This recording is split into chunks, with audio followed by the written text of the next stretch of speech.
With Christmas falling on a Thursday this year, the Bills' practice schedule is a little bit different than most weeks as the team is practicing today, and head coach Sean McDermott is going to meet with the media in the next few minutes, though we are not going to get an injury report today. Do stay tuned, though. Sal Capaccio is going to join the show later today at 5 p.m. for the latest on the Bills. Staying with them, though, Pro Bowl honors were handed out this morning, and the Bills' three recipients were Josh Allen, Deion Dawkins, and James Cook. Then just three teams did not have any Pro Bowlers on their rosters: the Jets, Saints, and the Vikings. And speaking of the Vikings, they are going to host Detroit on Christmas Day. Quarterback J.J. McCarthy, though, is going to be out. He suffered a hairline fracture in his right hand. Max Brosmer is going to get the start. To the Sabres, it is a game night tonight, looking for 7 wins in a row. They are at Ottawa. Pre-game at 6 for a 7 p.m. puck drop. And in net tonight for the Sabres, all signs are pointing to Alex Lyon getting the start. While around the rest of the NHL, it is a busy night. 12 other games. Some of the notables include in an hour, Toronto hosting Pittsburgh. That game's going to be over on TNT and HBO. As will Stars at Red Wings. That game is expected to get going around 6:30. 7 p.m. sees Devils at the Islanders. Then 2 games at 10 to wrap up your night. Kraken at the Kings and the Sharks at Las Vegas. That's your Paddock Chevrolet Sports Update. Paddock Chevrolet celebrating 90 years, upping your hometown dealership. I'm Zach Jones for WGR Sports Radio 550.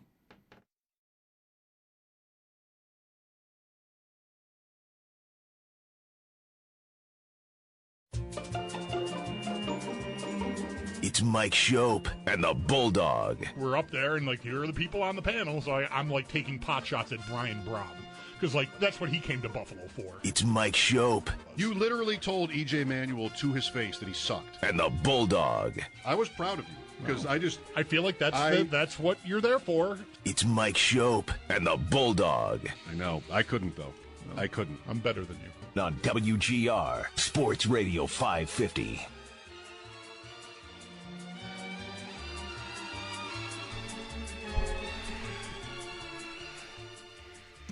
All right, if I've taught myself or learned anything over the years, it should be not to burden the audience with the nonsense that is consuming your time prior to the show beginning.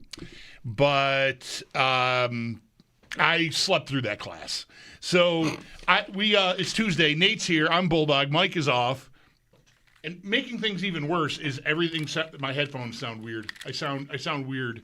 Do I sound okay to everyone? Do what? I sound like normal? I don't know. So Tuesday is reverse AFC power ranking days when we've got the whole band together or enough of the band together, and we do with Nate in for Mike. I'm the Bulldog. Zach Jones is here, and so first things first, I have to keep the sheets. I have to, and I have to start a new sheet.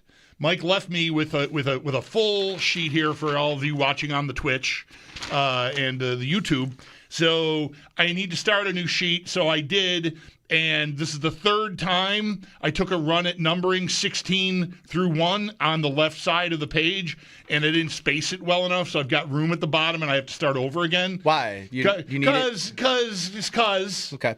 Because.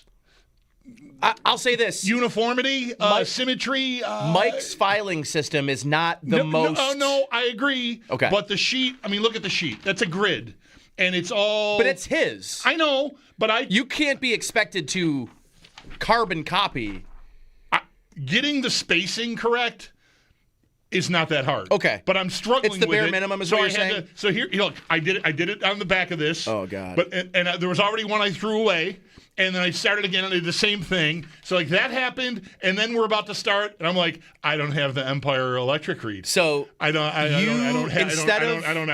it. Instead of having the time to get your ducks in a row, you literally spent time writing out numbers, crossing them out, throwing it away, trying it again, crossing it out again. Okay. Yes. Good. And good. I've stressed myself out so much doing that I've got a sweat going that is probably going to start bleeding through this hoodie I'm wearing. Okay. Well, it is warm in here. I'm hot as balls right now. Yeah. And it's all from running around trying to find. Paper's not easy to find anymore, which maybe is a good thing. But Yeah. I had an effort to find, blank sheets of paper. But now I'm all mixed up. Like I don't. So what's going to happen here is we're going to do reverse AFC power rankings. Zach found me the read. Thank God. I mean, that's the most important thing we got going here. Sure, I don't care if you got pregame interviews. Read the sponsor. That's right. So we're going to get to reverse AFC power rankings, but I'm going to write them down on this piece of paper here that I'm holding up, and then I'm going to go get another piece of paper and try to do it in a way that I can live with leaving behind. Okay. Yeah. That's just a little window into Now, my soul. Has Mike communicated the importance of having the numbers? No, Okay. but I have expressed to him how badly I try to make it look uniform, even when he's not here. Okay. And I've done, I think, a very credible job of that until today. Yeah, but these are just blank computer paper. Like this isn't right. Like it would be like a composition notebook could help a lot of these issues. Sure. I think. Well, yeah, the uniformity. That would eliminate the need for me to be able to effectively space 16 through 1. You want to talk about uniform? It does it for you. Yeah. Yeah. Well, right. That's exactly. Do you know how he handles? I can't even put my glasses on. I'm so hot. Do you know how he uses a spiral notebook? Have you heard about this? I don't. This is the most serial killer psycho behavior I've ever heard from a very close friend of mine. And we're talking about a notebook with a cardboard cover, spiral. Okay. And then, right? Yeah. He uses, you open the notebook, and, there's a page facing you. Yeah. He'll use that page, then turn the page, not use the back of that page, use the front of the next page, and go through the notebook that way, and then turn around and come back. No. Yeah, that's... right?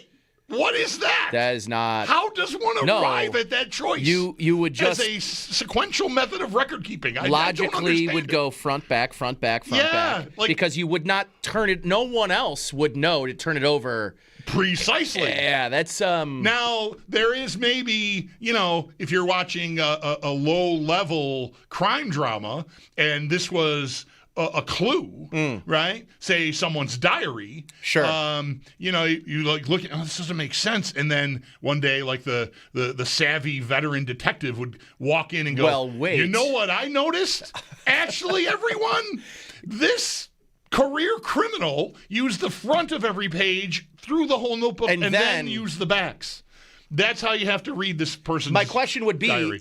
There would be orders. There are names of different orders to put things in. There is no classification of that order. Like chronological order, right. numerical order, right, left to right, right to left, front to back, Never front to back to front.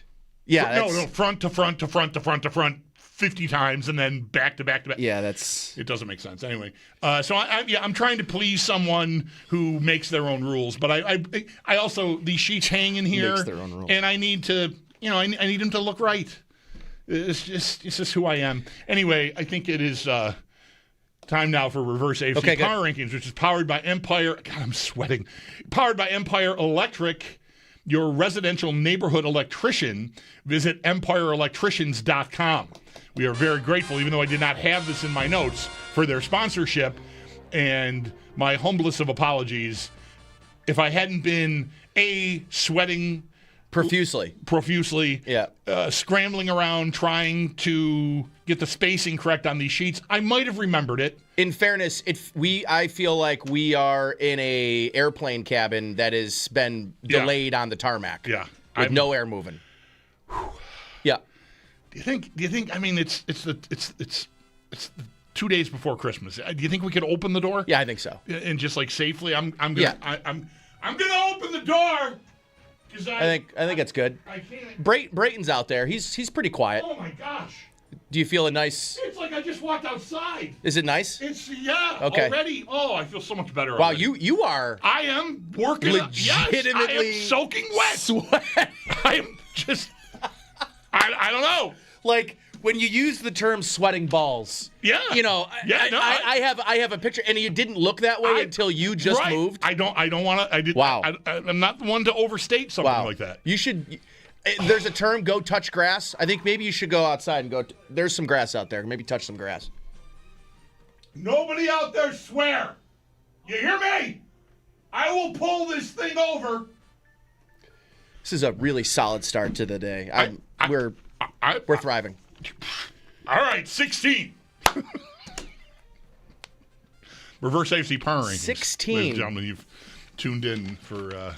It's the Raiders. It's the Raiders. Raiders. It's the Raiders. Just write those guys down. Yeah, I agree. Yeah. What is good there? The stadium. Beautiful stadium. Yeah. The owner's haircut. You really gotta question an individual that's been going that long To the with same the barber. resources that you would expect an owner of an NFL team to have. Just like sitting down that is and choosing into the chair. Usual. Yep, usual. Give me the usual. Yeah, it's a bad cut. It's a bit at this point. Yes, it is. That's what it is. I said the guy that's got like flop sweat dripping off him on YouTube sweat. right now. Okay, so 16 Vegas. New York Jets. 15. Wow, just right there with the New York Jets. Yeah. Right. Yeah. Because and I'm going to take advantage of you being here Brady Cook. because Brady Cook, sure. All year we've been doing this, and Tennessee is in this region here, right? And I'm like, am I the only one seeing people talking up the good throws he makes and how terrible the supporting cast is? Like, is anyone else? And usually it's crickets. And at this point, it might just be a bit, or I'm just following people no one else follows who love Cam Ward and the Tennessee Titans. I think he still might be pretty good. I'm not done with him at all. They're a mess organizationally, but I kind of like him. That said, I don't know. Do they go here or is Cleveland next? What do you want to do with 14? I think Tennessee. I want to go Tennessee too. Yeah. Yeah. They've got nothing except a quarterback that can make some. I know, like the football guys really like Cam Ward. They could take him or leave it. I don't. Joe DiBiase, we had this conversation over the week last weekend. He likes Cam Ward. I think there have been better moments for Shador, to be honest. But yeah. Well, it's nice to know that I've got company in the building. Yes. In this Cam Ward hive. I didn't think anyone in Western New York had any respect for Sneaky them. Joe. All right. I gotta get with You got a guy. I gotta get with Sneaky Joe. Okay, 13. It's the Browns. Right? It's the Browns. Yeah. It's the Browns. Wait. What about the Dolphins?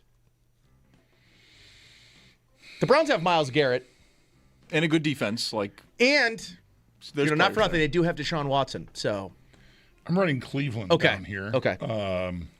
Too late. Okay. God forbid you cross something out again. I'm going to do this all over again. Oh, okay. Oh, During good. the next break, and I'll get all sweaty again, Good. even if Good. I cool down. It's gonna be great. It's gonna be a great afternoon.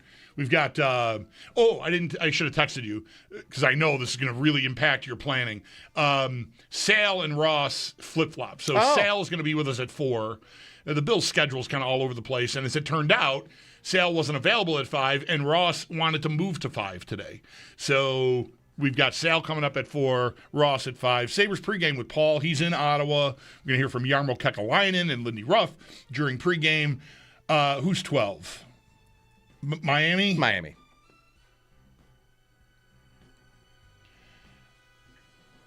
Something else that stands out to me looking at these sheets is, Zach, I don't want to take credit for misremembering anything, but summer into the fall, wasn't I always balking at how early Jacksonville was getting mentioned? I like Liam Cohen. Yes. I think it's going to be good, right? And I'm not bringing them up because they're 11th, because they're nowhere near 11th. Right. They're closer to 1 for me now than they are 11. Would agree. At this point.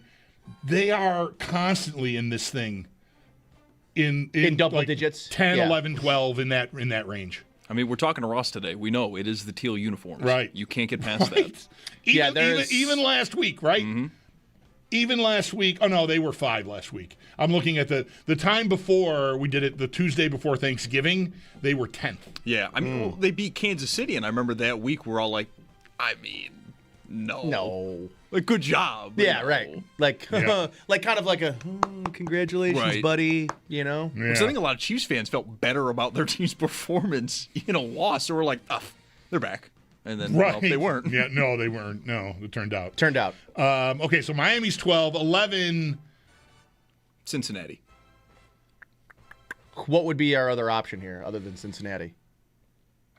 Pittsburgh, Well, I would put Baltimore. Baltimore. I think we go Baltimore because Cincinnati.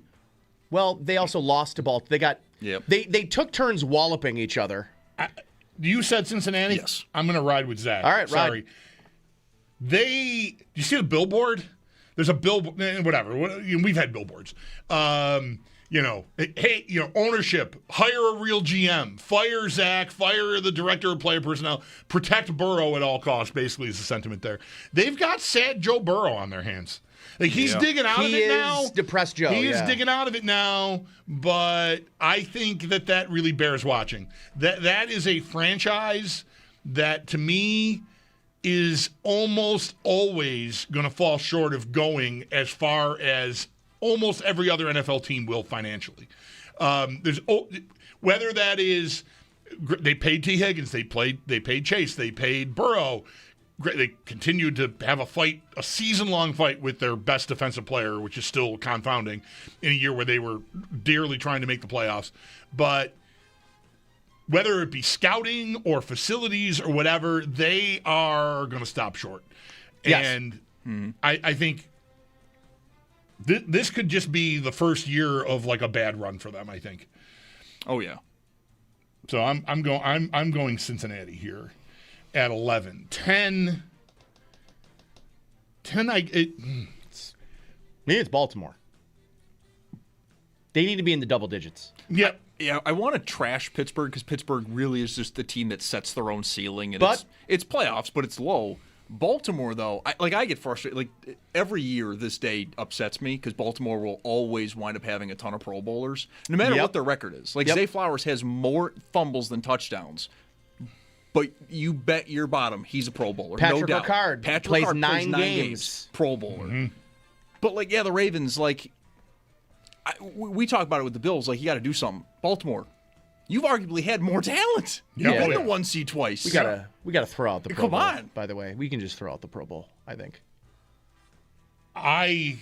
It's completely useless. I have. Yeah. Oh, okay, good. Yeah, I never So watched I the don't Pro even Bowl, wanna Pro get- Bowl I don't- games. But guys get paid based on them making it, and I think that's I know. that's crazy. But I feel like if I'm not going to invest in arguing about the college football playoff, I cannot, with a clear conscience, invest in arguing about who should be in the Pro Bowl. When the fans have a say, it's a part of Yeah. the process. I saw fan balloting, and Bears guys were leading every category. sure.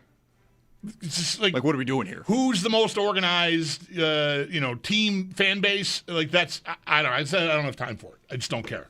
I do feel bad. I like when guys that we care about and root for make it, and they Yeah. get financially rewarded for that. Good, but beyond that, I mean, I just can't even. Okay. So He won't. I refuse. Good for you for There's that. too much other good stuff. Listen, I got here today and watched a line brawl between the Red Wings and the Sabres from 1987. Featured Kevin McGuire ragdolling Steve Yzerman. I have too many good things in my brain right now to worry about the Pro Bowl. I didn't even sit down, and you just were like, "Yo, I found this video from 1986." That's what probably got me sweaty in the first place. And honestly, Probably got the juices flowing. yeah, it really Yeah. did. It Bob did. Probert punches the goalie mask right off of Tom Barraso's face in this video. Like, he punches him and the mask goes flying. I don't care if you got a mask on. I'm punching you in your stupid I face. do like that. Yeah. Who doesn't? Where are we? 9? Yeah. Yep. Kansas City. Oh, yeah. I said all about that with Pittsburgh, but I think Kansas City might be a really bad roster. Yeah, it's definitely Kansas City. I agree. I like the look of this. 10-9 in the reverse AFC power rankings, sponsored by Empire Electric. Baltimore, Kansas City. Pretty tasty. Yes, indeed. Not eliminated yet. No. Baltimore. Kansas City is, of course. All right, 8. Pittsburgh. Right? What about Indianapolis? Yeah. We haven't mentioned Indianapolis yet. Yeah. Although, I mean, I'm not. I genuinely had a good time watching Phillip Rivers last night. I did too. Basically calling, and like, it was oddly quiet in the building, and you could just hear him calling plays at the line of scrimmage. And I was just thinking to myself, imagine Anthony Richardson in this game instead, and how much less fun I would be having. Like, their number 5 overall pick from 2 years ago probably isn't audibling at the line of scrimmage. So, like, this is awesome. He might know the name of the center. This is literally like watching a gym teacher. Wasn't a part of this, like, Rivers referring to the center as 63? Yes. Because the starting center got hurt early in the game, so he's like, hey, 63. Yes. It's incredible. And the way that he looked in pads is exactly how I would look. Were they in white last week in Seattle? Yes. You didn't get the same effect. No. The color, really, it's like black makes you look... it brought out the curves. Oh, yeah. Yeah. Yes. Yeah. Yes. And watching him roll out to his left. I brought up Picasso yesterday. I'll do it twice in 2 days. That's right, you did. I did. Starry Night? Is that it's Starry Night going on there? With driveway talk, sidewalk chalk.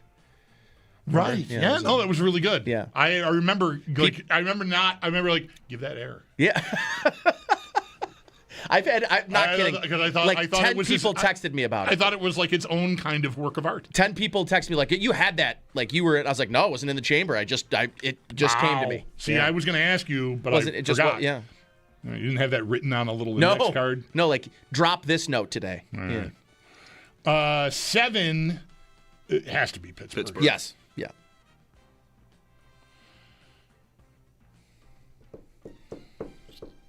They beat the Browns, it's over, right? It is. Right, okay. 6. Chargers.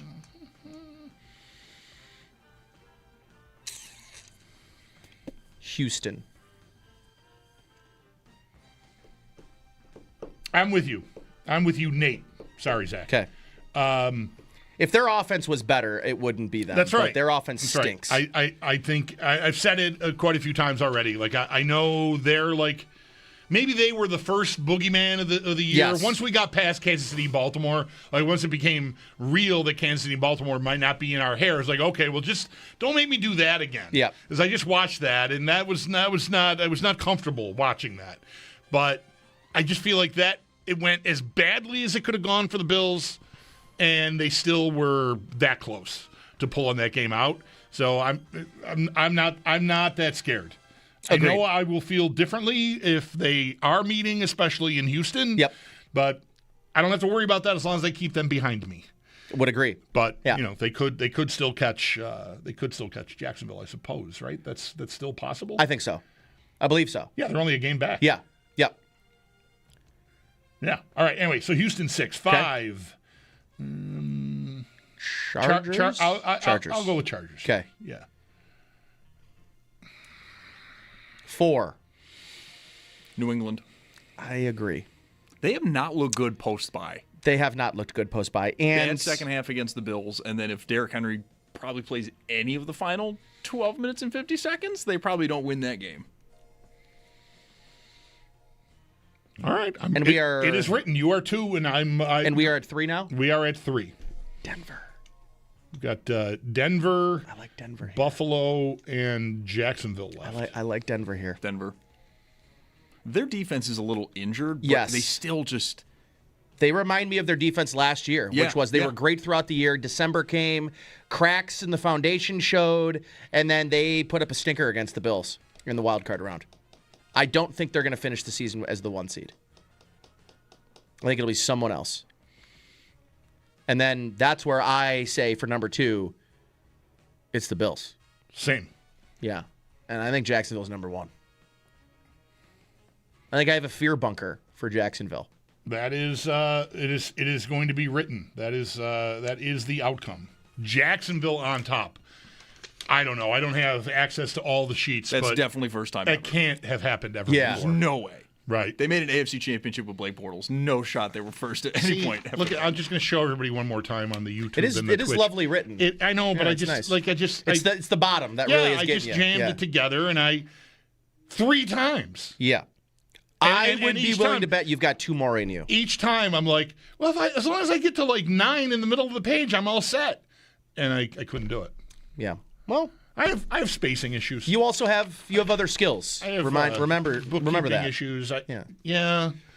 I do. You can't be good at everything, Bulldog. I'm compassionate, Right. Tall. sweaty. Well, That's not a. those typically it's not go a hand in skill, it's hand. not a I don't know why, but they skill. typically go hand in Anyway, hand. you've been listening to Reverse AFC Power Rankings here on WGR, which are powered by Empire Electric, your residential neighborhood electrician. Visit EmpireElectricians.com. Yeah, the name of the company is in the web handle. Bulldog, idiot.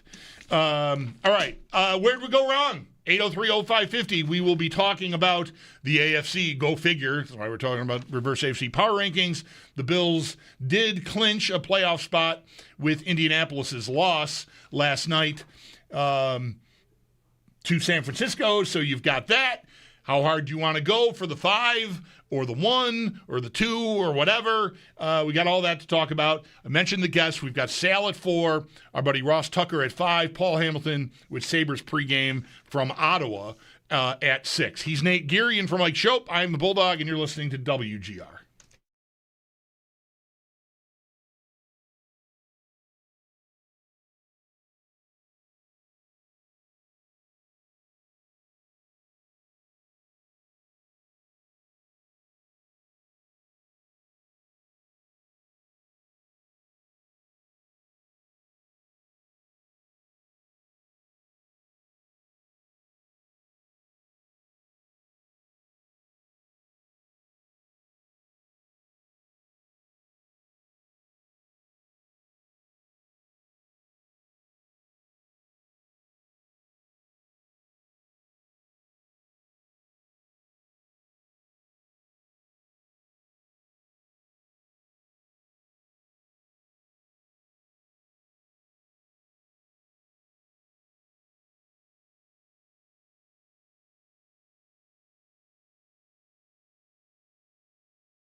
I apologize. I didn't understand the gravity of the situation.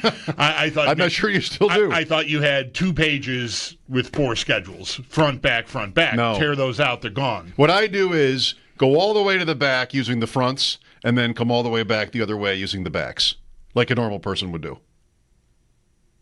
This is the most insane assertion you've ever made on the show. What are you talking about? Ever. You would use the back of a page? Front, back, like you're reading a book. Yeah, like a normal person. Really? Yeah, front, back, front, back, front, back. That's how you turn pages. What are you doing? Front, all the way. Wow. I don't really know what to say.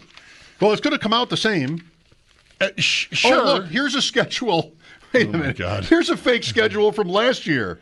I think this is fake. They didn't play the Jets on Sunday Night Football in Week 1. Maybe this is 2 years ago. When did they play Tampa? 2 years ago. Yeah. This is a fake schedule from 2023. I see. I'm judicious with the pages with here. A blank page across from. Yes. I had that Cowboys game on a Thursday night. What do you know? It wasn't on a Thursday night. It was a Sunday. There's a few. I don't want to say many things because I'm not sure I have many things, but there's a couple of things that really stand out here. One that you just so authoritatively said like a normal person. Yes. And I'm going to guess that 99.9% of society agrees with me. Really? Yeah. 99.9? Yeah. You sure? Yeah. Yeah, Name a thing. 99.9. Yeah, really. What could that bread thing be? is good. Okay. No, I like this better than bread is good.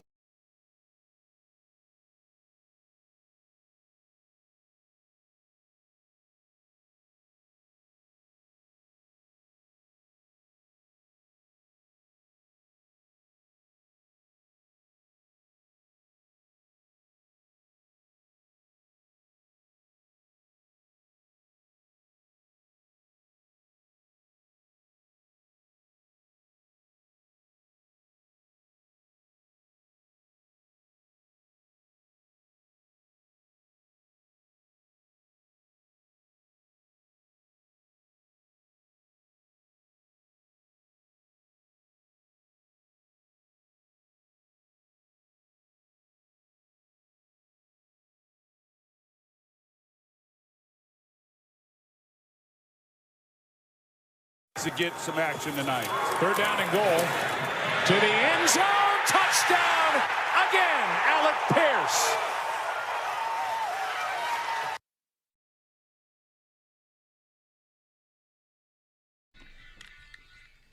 Phillip Rivers, at 44 years of age, definitely had some moments last night. That game began like it was just going to be a track meet with he and Brock Purdy trading touchdown drives, but the Colts just could not handle San Francisco, and Rivers ended up throwing a game. So down 14 maybe. He throws the pick six, and that's all she wrote.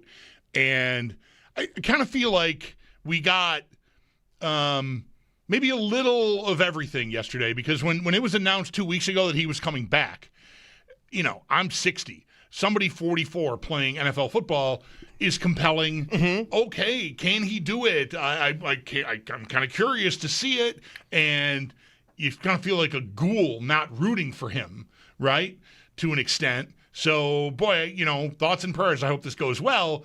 But mostly in the back of my mind, I was like, this should not work. No. You should not be able to, sit out retire for 5 years, have grandchildren, and walk back in and just be able to go win games in the NFL. So, and he's 0-2. I mean, they were close for a while yesterday, very close last week in Seattle, but still lost. And that was reflected in what he had to say after the game. Like, he's wrestling with how much fun he's having being back and playing and just sort of going through the process, the practice week and studying and getting ready and all that, and then actually playing. But I think he said last night, I got to check myself because I was brought here to win. Yeah. And we're not winning. And so that's tough. But I feel like it's been proven that it is hard. Like, right, he did some very good things he kept them in a game. Someone of any age, I think. I mean, what did he put up? 30 points, 24 points against an NFL defense, and kind of a back and forth game for 3-ish quarters. Right. And not for nothing, if their defense could have stopped a nosebleed, right, they would have been in that game. That's kind of what is maybe the most sad about it, is you probably objectively could look at what he did for them in both of these games. Although, I mean, they were in the teens last week in Seattle, so it's not like the defense let them down there. But that's a remarkably good defense. But the defense is what let them down last night. Really? I mean, they got 48, whatever they gave up. They got clobbered. Yeah, they got smoked. There was a pick six in there, too, but that was... And not for nothing. Rivers. Maybe one of the worst backfire trade deadline all-in like I've ever seen. So quickly. Right? Did Daniel Jones fracture his leg? That week. Right away? As soon as they made that trade, and then the Achilles, and You know who's sitting pretty? I mean, maybe he'll tell you all about it tomorrow and Friday when Mike is back. I'll be away, and I don't think you'll be here with him. But he got on the Colts not making the playoffs before any of this happened. Yeah. He just sort of forecasted, looking at their schedule even, assuming even still health, that they were going to crash and burn, and they have crashed and burned. Pretty much crashed and burned. Yeah. So any time that was spent worrying about whether they were for real or not has gone away. And I still think if they have a competent quarterback, that's a very – if they have Daniel Jones still at full health, that's a real offense. I mean, 3 receivers that I would take any one of on my team. I think Pittman is – grossly underrated as a player. Pierce is going to get the Brinks truck back. He's going to be a $20+ million a year receiver next year. And Josh Downs is a underrated slot receiver. And by the way, they've got a first-round tight end that's also a stud. Oh, and maybe the second best running back in football. That is no wonder Daniel Jones, did all right to start this year. And no wonder Phillip Rivers at the ripe old age of 44, the grandfather, walked in and thinking okay, I can work with this. I mean, this is probably the best group of receivers and weapons that Phillip Rivers has had in his career. It was that is a very good offense. If their defense, which is why I think you could have sold yourself at the time if you were a Colts fan, that trading for a true number 1 corner made a ton of sense. It kind of checked the final box for you as a team, thinking you were knocking on the Super Bowl door. I think it's a cautionary tale of when going all in is appropriate. And if you have Josh Allen, going in all in is appropriate. If you have Joe Burrow, going in all in is appropriate. But when you have a roster that is very dependent on, and not for nothing, the running backs matter committee has taken a shot the last couple of weeks with without them having a legitimate quarterback. Jonathan Taylor went from averaging 6 yards a carry to 3. So without the quarterback, everything is a little harder there in Indianapolis. But I think they're a cautionary tale of you don't do what they did without a better foundation in place. I was willing to say that before Jones got hurt. Even. Yeah. Right? Because you mentioned, doing it with Allen, do it with Burrow. I mean, anyone could get hurt. So that could blow up in your face at any moment, right? If the Bills had made a trade for Jalen Waddle and it included what was the stumbling block reportedly that Bean didn't want to give up this coming April's first, but he was willing to go with 27, their first round pick at 27, and Miami balked at that. If he had decided to do that, and something happened to Josh Allen, you're in the same situation. But banking on Daniel Jones on seven good games. Weeks of football never seemed like a real sound business decision to me.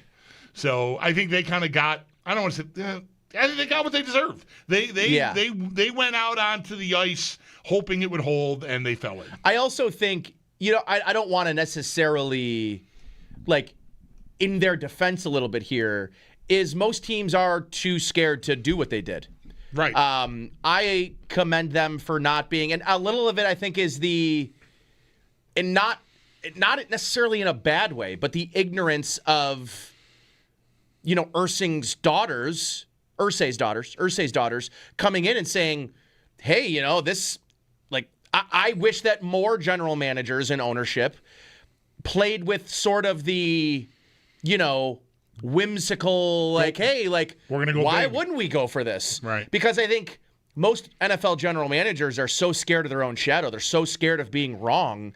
And here's a new owner who's, on the sidelines, is active, is trying to understand better what's happening within the organization, saying, don't let me stop you. If you think this is the move, make the move. And I can appreciate the sort of ignorance that you have to have in the NFL to make big swings like that, because I just think most teams are just too scared of how fleeting their jobs are, and how very small these windows are. There is a self-preservation that I think comes. I think I probably in my career have overstated it numerous times, but I think it would be silly to overlook the reality of the person in that job going, all right, if I do this and it doesn't work, I'm in real trouble. Right. Whereas if I don't do this, and we just sort of keep going. This could buy me another 2 years. Right. Yeah. And I just prolong my shelf life, and hopefully something good will happen to me and to us in that time, and I'll get even more time. So why shorten my own tenure potentially by taking the big swing and missing, right? I mean, the jobs can be hard to come by. So there is that. So the Bills clinch a playoff spot now. So 6 of the 7 spots are decided. We've got Pittsburgh and Baltimore still fighting it out. And Indianapolis is not dead yet because of Pittsburgh and Baltimore. I guess there's a scenario where Indy could still end up in a wild card spot ahead of Pittsburgh. They're only a game back. If they were to win out and Pittsburgh loses out, and then Baltimore passes Pittsburgh in that scenario. But then who would fall out of the wild card scenario? It would have to be Houston. Houston would have to lose out. No, yeah, I'm sorry. I botched that. Yeah. I thank you. I screwed that up. Yeah. So they're out. Indy's out, correct? They don't have an E there. So there's a tiebreaker thing. They can still. So they're technically it's 1%, but they're alive. They're not completely dead. Yeah, they don't have an E, right? I'm not wrong there, am I? I think they are still alive. It would have to be Houston losing out, finishing 8-9, them having the tiebreaker over them.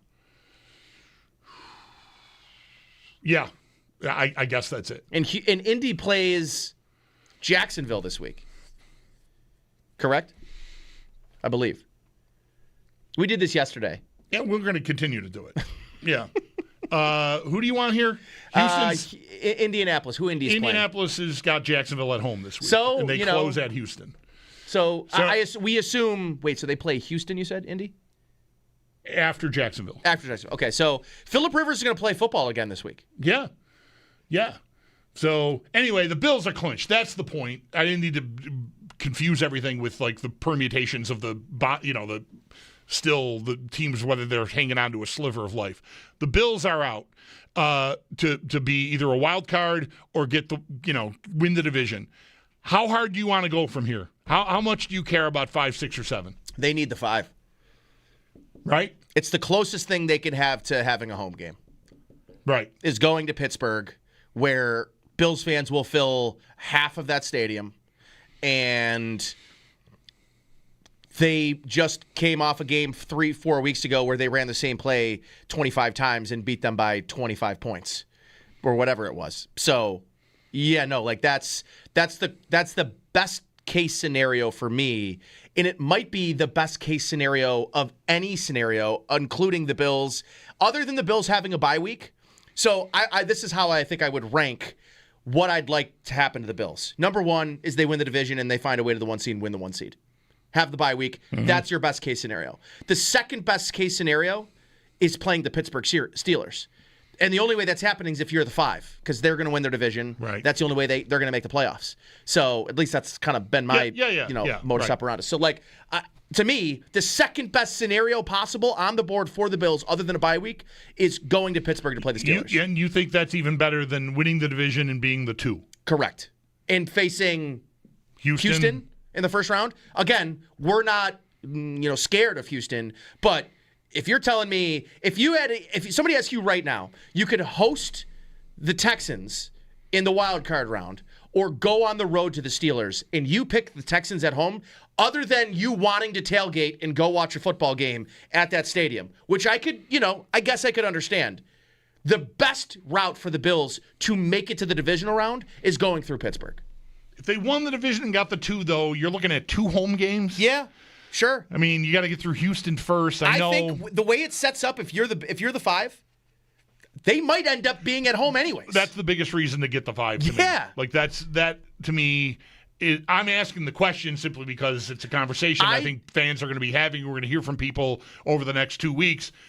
Rest is so important. You guys always say rest is even more important than being at home. And, my name's on that. Yep. So, but at the same time, in order to get the opportunity to have the most advantageous looking matchup and potentially still be at home, realistically, the 5 is where I think you need to live.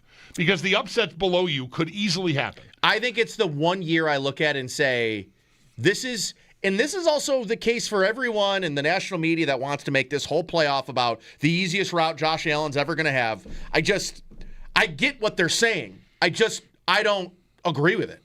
I think it's arguably, I think there are teams far closer together in this playoff than there have been in the last couple of years when the Bills have faced Skylar Thompson in the first round. Like that, the last 2 years, last 2 of the last 3 years, those Miami teams, I was like, okay. There's no Miami team in the wild card round. I mean, maybe you can make the case it's Pittsburgh. Right? And they're going to host a playoff game. So out of the 3 wild card teams, there is no pushover. In fact, I look at those division winners and I think there's a couple of these teams that are better than them. So, yeah, I am on team 5 seed. Get it however you need to, and get on the road, go face the Steelers team, and, hey, roll the dice. You might be playing at home anyways. Right. 803-0550 is the phone number. If you want to get in on this conversation, we would love to have you. We'll have a little time after this timeout. Then we've got Sal Capaccio at 4, Ross Tucker at 5, and the Sabres with Paul Hamilton live in Ottawa with pregame coming your way at 6. He's Nate Geary sitting in for Mike Schopp. I am the Bulldog, and this is WGR.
Glad to have you hang with us here on a Tuesday before Christmas. You know it's holiday time. I've got college bowl games. The Boca Raton Bowl is on ESPN. And Bushes. Get a load of this. Boca Raton Bowl. I want to congratulate the NHL for recognizing that it's a holiday week and people are working weird schedules. And let's see if we can't pull off a 4:00. I love it. Leafs Penguins game on TNT. Right, and in fairness to them too, they probably thought it would have been a good game. It still will be, I think. Sidney Crosby. Yeah, Austin Matthews. He did just get all-time Pittsburgh scoring. But I saw something the other day that Pittsburgh has 9 overtime losses. Yeah. Yeah, they're probably not going to stay around. No, I think the Leafs are. And Toronto's in real trouble. Real trouble. Yeah. David is up first this segment. Hi, David. Thank you for calling. You're on WGR. Good afternoon, gentlemen. I've called in a couple dozen times over a dozen years. And, Nate, I've never called in when you're on, but don't be worried because I completely agree with what you said about a 5 seed versus a 2 seed. And I think Bulldog is out of his mind. Mm-hmm. Just kidding, Bulldog. But no, I really... It's okay, David. I'm not sure. Did I strongly disagree with that? Oh, no, not at all. All right. No, not at all. I'm just saying, I am out of my mind. No, you're not. And I'm completely teasing, but the idea is, I would feel like I'm curious what the point, what the line would be, us against Pittsburgh in Pittsburgh versus us against Houston in Buffalo. And I wouldn't be surprised if we were a bigger favorite against Pittsburgh. I think that might be right. It really is a question of whether you would like to play at home for sure. I mean, obviously you got to win that first game, but you're going to get another home game if you're the 2. As the 5, you're going to need help to get a home game at all. I mean, you got to win that game in Pittsburgh, and I also prefer Pittsburgh as an opponent to Houston, yes, regardless of the venue. Yeah, but I'm not guaranteed anything. I think it's very possible there are upsets below me. It's one of the reasons I like the 5 so much. But I'm not going to... The 2 seed, you're guaranteed the following week where you'll play, but I'm not going to turn down the 2, I don't think. I don't think I would. I don't think I would. Just because I know I'm going to have definitely those 2 games at home. I mean, I need to win one to get the second one, of course. But this is also the first time they're going to travel on the road in the playoffs, not in the divisional or conference championship round. Right. So this is the first for the Bills. And, they haven't really played their best ball on the road. That's also playing on my mind here when I'm thinking about whether the 2 or the 5, which I think I might lean on the 2. I love the 5 idea. The 5 is obviously a decent enough outcome if you end up being a wild card. It's the best you can do. And I think I want that if I can get it. I don't think I would throw the 2 out of bed. The only thing that I'm giving up the 5-4 is the 1. The bye week is too valuable.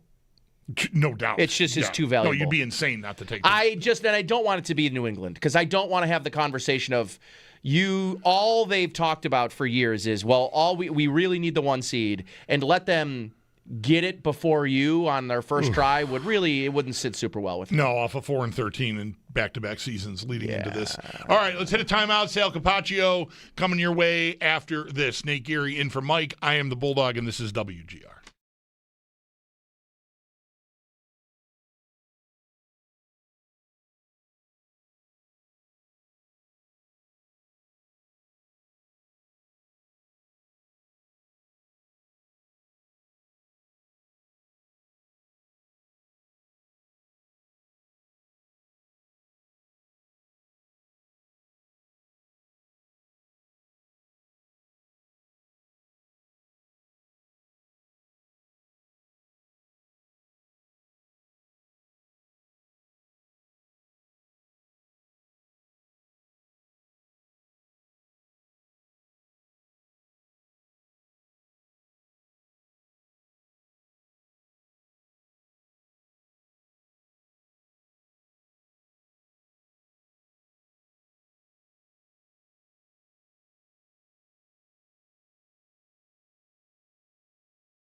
Just a walkthrough practice today for the Buffalo Bills as the practice schedule gets a little changed up with Christmas being on a Thursday.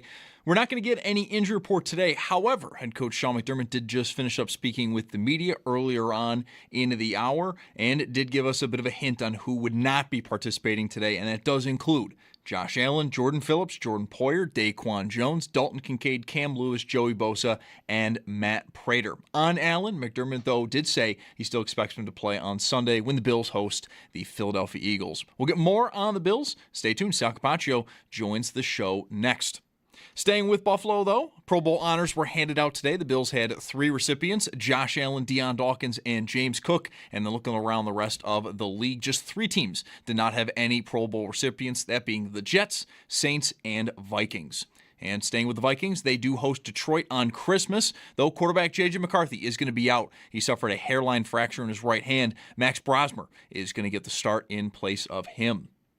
To the Sabres, it is game night tonight. They are looking for 7 wins in a row. They are at Ottawa, pregame at 6 for a 7 p.m. puck drop in net tonight for the Sabres. All signs do point to Alex Lyon getting the start. And then around the rest of the NHL, 12 other games. A very busy night. Some of the notables do include, coming up in just a few minutes, Toronto does host Pittsburgh. That game's over on TNT and HBO. As will be Stars at Red Wings. That game's expected to get going around 6:30. 7 p.m. sees the Devils at the Islanders, then 2 games at 10 to wrap up your night. Kraken at the Kings and the Sharks at Las Vegas. That's Paddock Chevrolet Sports Update. Paddock Chevrolet celebrating 90 years of being your hometown dealership. I'm Zach Jones for WGR Sports Radio 550.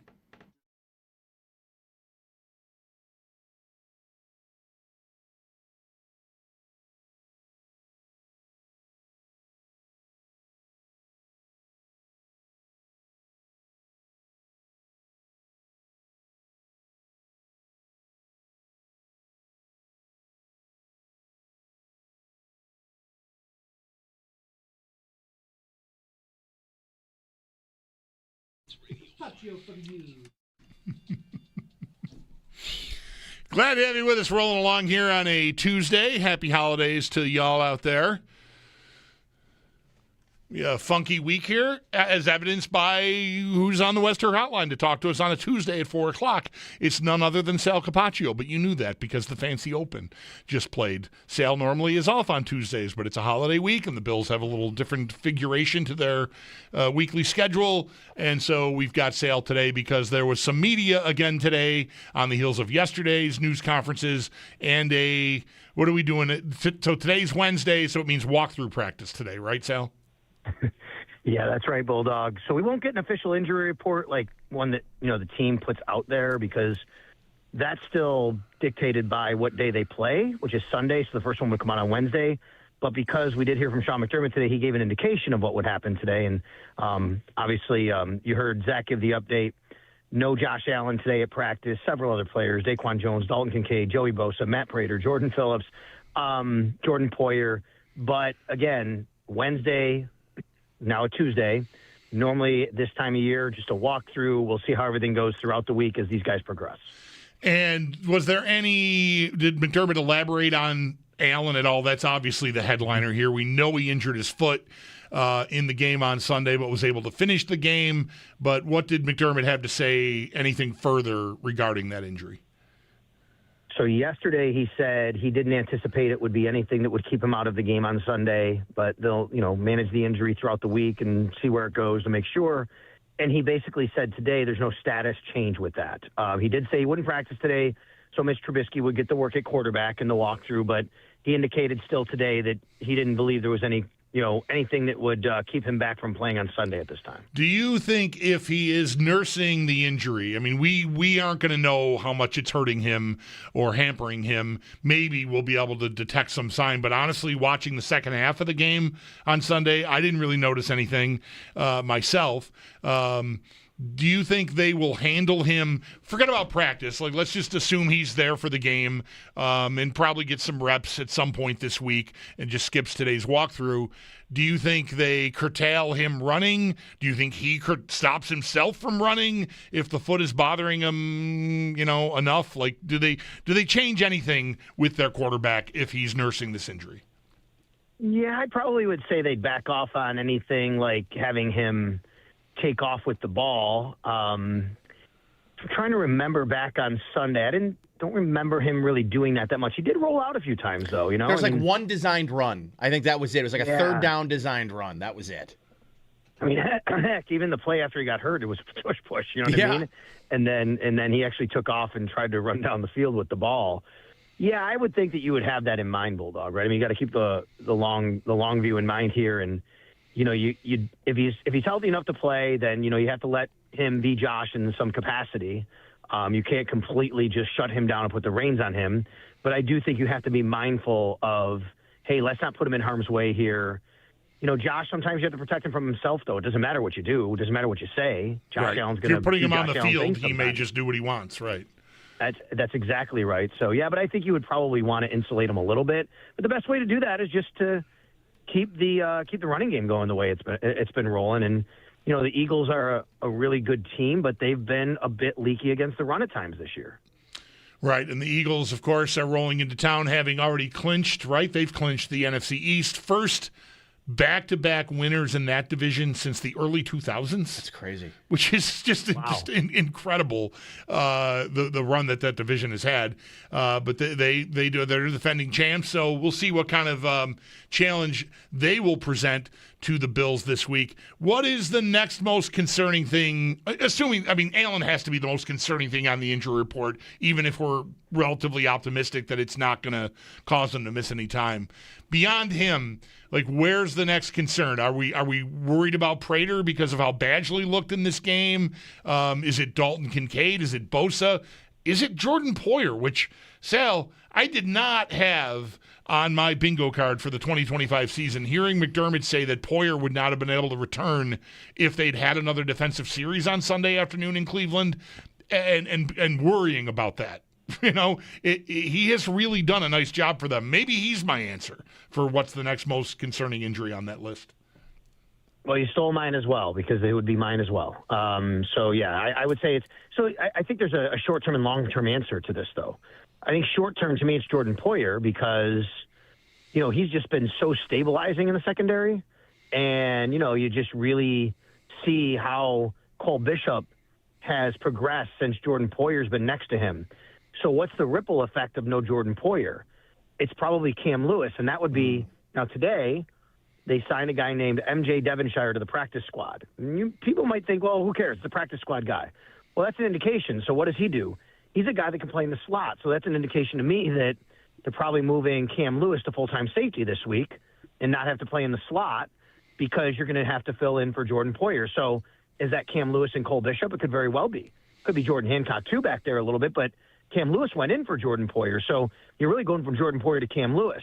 And, yeah, I think that the way that Jordan's playing, the way that he stabilized that position, the times that we've seen Cam get beaten by bigger players, you know, when he's had to go against them. And now you have Dallas Goedert to come to town. You have A.J. Brown, obviously. You know, I think it is a concern when it comes to that. And, you know, Jordan's so good down in the box against the run. Cam's not the biggest guy. He's super tough. So I do think it changes the structure of your defense, losing Jordan Poyer and going to Cam Lewis. I think long-term might be Dalton Kincaid. He's not practicing again today. I'm not saying there's anything to be super worried about, but McDermott did say he had a small setback, but I think it was more referring to last week. Remember last week when it was we're just managing the injury and everybody's like, what's going on? He basically said you're in that same mode. There was a small setback, not meaning like today or yesterday. I think he means like recently, last week. That's why they're still in injury management mode is what he said with Dalton Kincaid's knee. So I think long-term, the thing to keep an eye on here is, you know, are they going to have how healthy Dalton Kincaid will they have when they get to the playoffs, and how much can he provide them? Yeah. Before we move on from like roster type conversation here, I want to ask you if anything has been said at this point about their expectations for how soon Matthew Judon might be ready to be called up off the practice squad. Has that come up in the last 2 days with McDermott talking? It has, and Sean basically said, look, he just got here. He's got to learn the system. And, you know, he knows that he's been in this league and he's done a nice job where he's been. But I wouldn't get the expectation right now from what he said that anybody should be anticipating him playing anytime soon. Andre Jones Jr. went in, played in the game on Sunday, and I thought he did a nice job, by the way. And this is a guy that has been on their practice squad. They elevated. He went in. He had a real nice special teams tackle. And I thought he actually played okay on defense as well when he was called upon. So they're trying to find the right mix there. And I just don't think I would see Matthew Judon being ready to play right away. McDermott, basically, that was his answer. Like, hey, he's got to learn the system. He just got here. But I do think that, it feels to me like that's a player that they may just kind of hold back until they get to the playoffs and say, okay, what can we do here when we go against a certain team? We need a little bit better, a different look at a pass rush situation. I'm sorry, you didn't ask Sal about Darnell Savage, have you? No. Okay, I just wanted to make sure. I wanted to ask you then, Sal, about Darnell Savage, right? Because that's another player the Bills picked up on their practice. Well, no, active roster, correct? Active roster. Yeah. He's been a healthy scratch the last 2 weeks. Is he maybe another guy they're looking at for this fill-in role that we're talking about at potentially safety or the slot corner position? Yeah, I wouldn't be surprised if I'll go back to my Cam Lewis conversation. Maybe if he's on the field a little bit more than anything we've seen so far. Maybe he's active. Maybe he plays. Maybe Cam stays where he is, and maybe Darnell Savage gets more run at safety, or maybe Darnell Savage simply becomes your backup nickel, right? That might be more of in line of what they'd be thinking because they're so comfortable with Cam back there. So I wouldn't doubt that. But again, when you sign a guy to the practice squad like MJ Devonshire, he gets moved up, or he basically goes down because everybody gets moved up or wrong. You're really getting him for the practice squad reps while Savage gets more of the reps wherever he's going to be. Jordan Hancock does. Cam Lewis does. And by the way, they had the practice squad spot open because Shane Buechele signed with the Kansas City Chiefs. Right. He's gone. And good for Shane Buechele, by the way. Like, nice for him. He gets a chance to get paid a regular salary for a couple of weeks instead of practice squad. Goes back to Kansas City where he was for a couple of years. He's familiar with Andy Reid. He gets a chance to maybe play, this week and next week. And, I don't know the details yet. It might be out there, but typically in these situations, guys will sign a 2-year deal, meaning 2 weeks of this year and then next year. That's how you get them. Mm-hmm. So if that is the case, then, Shane Buechele probably starts next year, next offseason, with the Chiefs. And again, good for him. He's put his work in here, but that's a loss for the Bills QB room, guys. I mean, I know, it's a guy that's not playing, but those guys work really tight together and work a lot together. He's been here for a couple of years. And the Bills now have a opening for a third quarterback. I don't anticipate them necessarily bringing anybody in this week as long as Josh is healthy. But at some point, they're probably going to have to bring somebody in on the practice squad. Yeah. Before we move off of the safety position, I wanted to ask you about Hancock. It sort of felt earlier this year, and maybe one of two things maybe has happened, or maybe both things have happened. Because it felt like we were getting into like a pretty healthy timeshare there between he and Poyer. Poyer's your rundown guy, and Hancock is, obvious passing situations. And I feel like the snap count has gone down for Hancock. Is that maybe an indication that they haven't liked what they've seen, or could it just be that Poyer has been that good? I think it could be very well that he's still learning, and they want to make sure, not that they haven't liked what they've seen, but this kid's still getting reps. He still needs time. I think it's more of an indication of how really everything's worked pretty well with Cole Bishop now playing center field and Jordan Poyer in the box. So, yeah, Jordan Poyer's look good, but Jordan Poyer can play down in the box a lot more, and you put Cole Bishop up high, and I think everything's kind of fit very well there right now. I wouldn't doubt if Jordan Hancock could still play in certain situations where teams are in 2 minute. You need a little more speed on the field, a little more coverage in the back end. You want to go too high, you want to go cover 4, whatever. I wouldn't doubt that, but I think it's more because I think they just really like that the way this is all fitting together with a puzzle with Jordan Poyer playing more of your in the box safety against the run and trusting Cole Bishop back as a single high guy.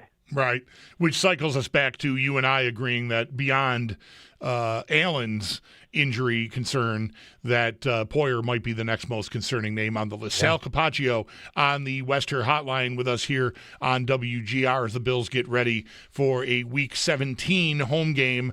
Home for the duration now. We got the Eagles coming in on Sunday at 4:25, and then the Jets and a TBD next weekend. Won't say Sunday yet because we don't know when the games are all going to be. Sal, we do know the Bills clinched a playoff spot with Indianapolis losing last night to San Francisco, so they're locked in to being a playoff team. We still don't know. They could still be, any number of things, a division champion and the 1 seed, a division champion and not the 1 seed, a wild card, which means either a 5, 6, or 7.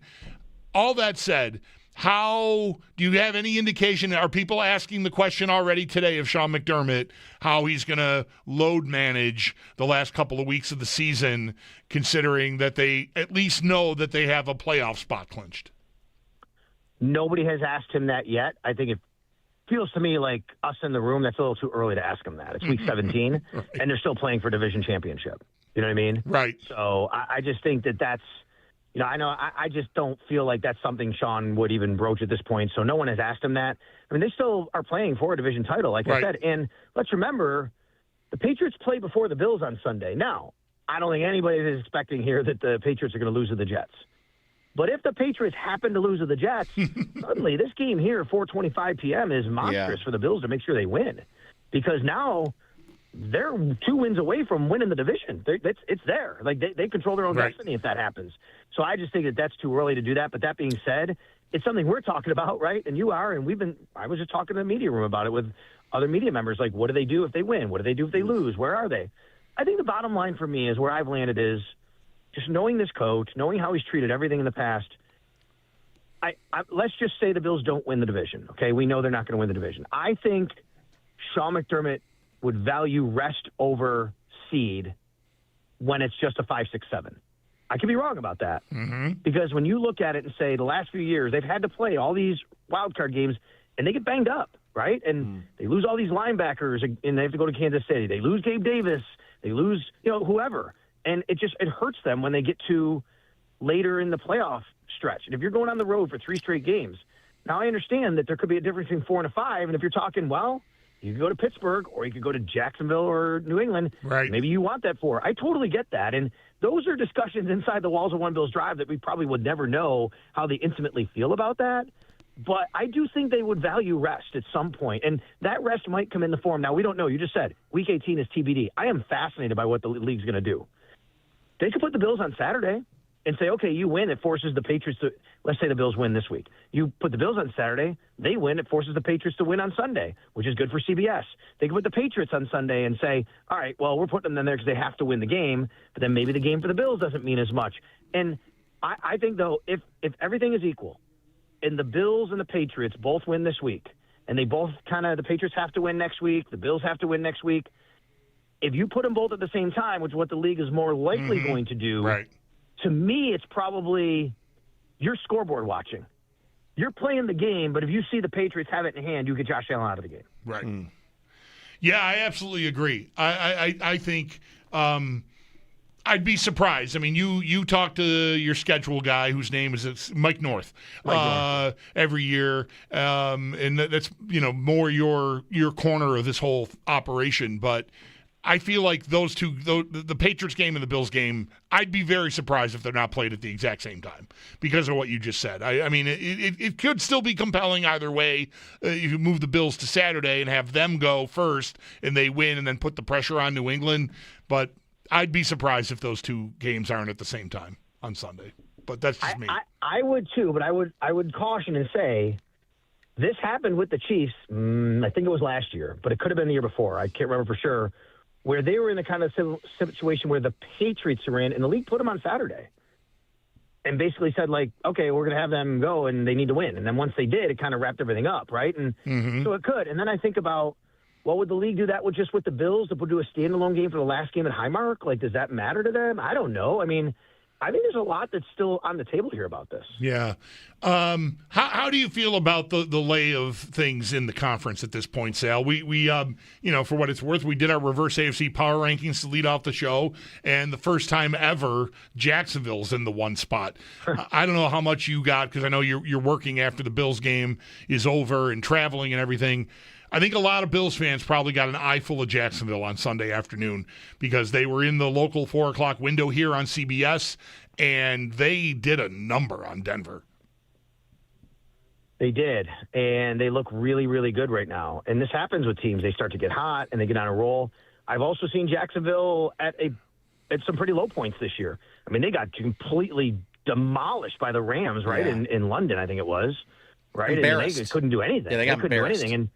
And Yeah, and yes, I think that Liam Cohen's done a very nice job there with Trevor Lawrence. He's playing the best football of his career right now, and they do pose a lot of problems for the Bills if they were to play. And they can run the ball, and their offense is so good. Could the Bills stop them? There's opportunity though against their defense. I think you look. The Broncos had 455 yards though. I think it was, and they still only scored 20 points. But they moved the ball on them.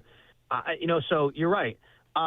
It's not the most intimidating place to play, but the Bills have not played well there in Jacksonville, as we know, as well. And then they lost to them in London last year. I think the entire AFC is just so fascinating to think about where the Bills could play and who they could play and what the ramifications of those games are based on what other teams are, meaning you're a 5 or 6 seed, you still could play a home game later because the 6 and 7 seeds could be teams that could knock off the 2 and the 3, right? That's a big part of the reason why. I know, you said McDermott might value rest if they're locked into the 5, 6, or 7 and not worry as much about it. But Sal, with the way the conference is shaping up, the 7 and the 6 beating the 2 and the 3, or the 3 and the 2, if I want to say it in the right order. You know what I'm saying? That's not that far-fetched, really. It's never been more realistic than a year like this. And boy, wouldn't you be kicking yourself if you don't try to get the 5, because you could be home for the duration if it falls right. I agree with that. It's a really interesting call that the Bills and other teams are seemingly have to make. And the fly in the ointment here is it looks like Pittsburgh is going to be locked into the 4. I mean, it's not quite yet, and I know they're missing DK, and they could lose this week. There's no doubt. The Steelers have this older team, and lo and behold, they're going to be basically the worst team, worst record in the playoff field, and yet they're going to be the team that gets all the rest. Right, they could rest Week 18. That's right. If they win, if they beat the Browns, they can sit down. That's right. And if you're a team like the Bills, and you think you got to go to Pittsburgh, they're going to have a week's rest with these older players. Do you think about that too, right? I mean, I just think it's such a bonkers year when it comes down to it. I did the math today, guys. The 7-team playoff in the conference started in 2020, the COVID year. In that year, the worst record, the 7th seed, had 11 wins, 11-5. I think actually it was Indy went to Buffalo. But either way, since then, it's been 9 or 10 wins. The 7th seed has had either 9 or 10 wins. This year, the 7th seed could have 12 wins. That is crazy. That is it's pretty wild. That is nuts. All right, Sal, we got to go. Well, wait, hold on. I have one more thing. And if you want, you just cover your ears. Okay, go ahead. I'm going to ask him about the Pro Bowl. Oh, okay. I know you're... I can protest. Okay. Sale, Reggie Gilliam left off of the Pro Bowl in lieu of 9-game playing Patrick Ricard. And the only reason I'm asking you is because I saw a lot of players online on Twitter, upset about it. And I just kind of wanted your opinion, you being in the locker room and around those guys a lot. I think a lot of people are disappointed for Reggie Gilliam. Yeah, I tweeted about it earlier today. I said I thought it was ridiculous that what Reggie Gilliam means to the number 1 ranked rushing offense in the NFL. I don't normally care about these kinds of things, but that guy deserves recognition. And that's the kind of recognition you normally don't get, but that would give him great recognition, and he deserves it. We know here in Buffalo how valuable Reggie Gilliam has been to the Buffalo Bills. I mean, James Cook is having a historic season. He could wind up leading the league in rushing. It looks like it's trending that way. Reggie Gilliam is a big part of that. And it's not like Reggie Gilliam got beat out by a guy like, oh, my God, look at this fullback who's doing all – he's not Larry Centers who's catching, 50 passes. It's Patrick Ricard. No disrespect. He's a nice player. He's played 9 games this year. I think it's a bit ridiculous that happened. As far as what players think about it, we're going to be in the locker room here in probably about, within the half hour, guys. So we'll get some thoughts. And I'm sure that the players will say that they think it's ridiculous, and Reggie will take the high road and say, hey, I'm just out here to do my job and, not here for the accolades, but – he appreciates his guys valuing him like that. All right, Sal. Now I will officially say my goodbyes and wish you and your wife and son a Merry Christmas and a Happy New Year, because I'm off after today. Mike is back tomorrow, and then I'm off through New Year's. So enjoy the holiday season, brother, and thanks for all this and all you do. All right, Merry Christmas, Happy New Year, guys. Have a great week, everybody, and we'll talk to you when you get back, Bulldog. All right, there's Sal Capaccio on the Wester Hotline. Again, his appearances are always brought to you by New York's only outlet liquor. When you need to stock up, it's the place to buy a case. What's your outlet? I want to turn the seedings over, who you're most worried about facing in the AFC playoff pool. That is an endlessly, I don't know if it's fascinating, but it's a conversation that can take a lot of twists and turns. We can talk about the Pro Bowl if you want. No, we can't. I'm not allowed. But the playoff pool for sure. I don't mean to be a jerk about the Pro Bowl. I just can't. It's funny. Yeah. I wish Reggie Gilliam would have made it too. Whoa.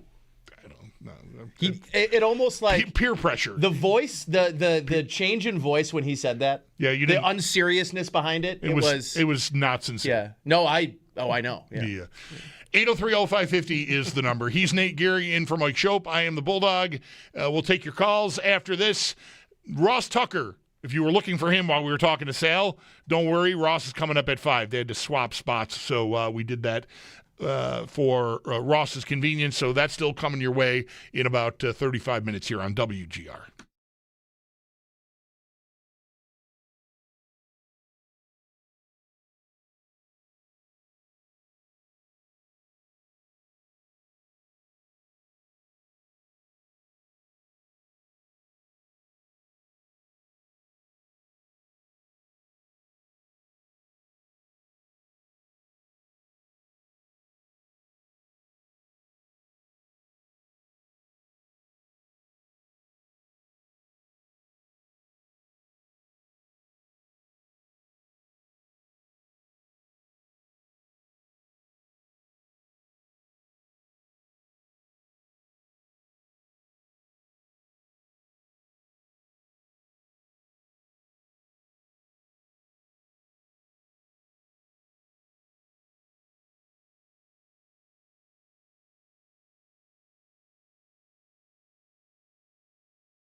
No injury report today for the Buffalo Bills. Their practice schedule changed up just a little bit due to Christmas being on a Thursday. Today, just a walkthrough. However, head coach Sean McDermott did speak with the media beforehand and did give us a bit of a preview on who would be participating in today's walkthrough. Those that did not include Josh Allen, Jordan Phillips, Jordan Poyer, Daquan Jones, Dalton Kincaid, Cam Lewis, Joey Bosa, and Matt Prater.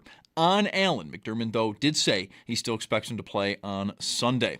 Staying with the Bills, we did also have the Pro Bowl honors get handed out this morning. Josh Allen, Deion Dawkins, and James Cook were the 3 Bill recipients of those awards. And then just 3 teams did not have any Pro Bowl nominees, those being the Jets, Saints, and the Vikings. To the Sabres, it is game night tonight, looking for their 7th win in a row. They are at Ottawa, pregame at 6 for a 7 p.m. puck drop in net tonight. For the Sabres, all signs point to Alex Lyon getting the start. And then in hockey today, 12 other games. Some of the notables do include, currently going on right now, Toronto and Pittsburgh over on TNT and HBO. Score is tied at 0 apiece in the first at 6:30. Also on TNT and HBO, it's going to be Stars at Red Wings. 7 p.m. Devils at the Islanders. Then 2 games at 10 to wrap up your night. Kraken at the Kings and the Sharks at Las Vegas. That's your Paddock Chevrolet Sports Headline. Paddock Chevrolet celebrating 90 years, upping your hometown dealership. I'm Zach Jones for WGR Sports Radio 550.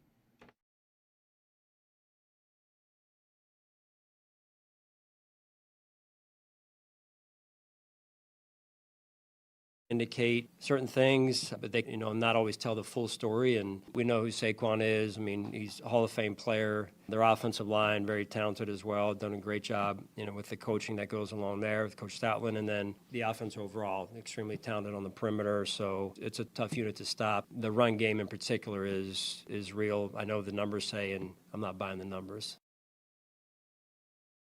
Bills head coach Sean McDermott talking about this Sunday's opponent, the Philadelphia Eagles, the defending Super Bowl champion. Philadelphia Eagles coming to town, 4:25 kickoff. You will, of course, hear all of the action right here, pregame, game time, postgame, etc., all right here on WGR. What do I want to do next?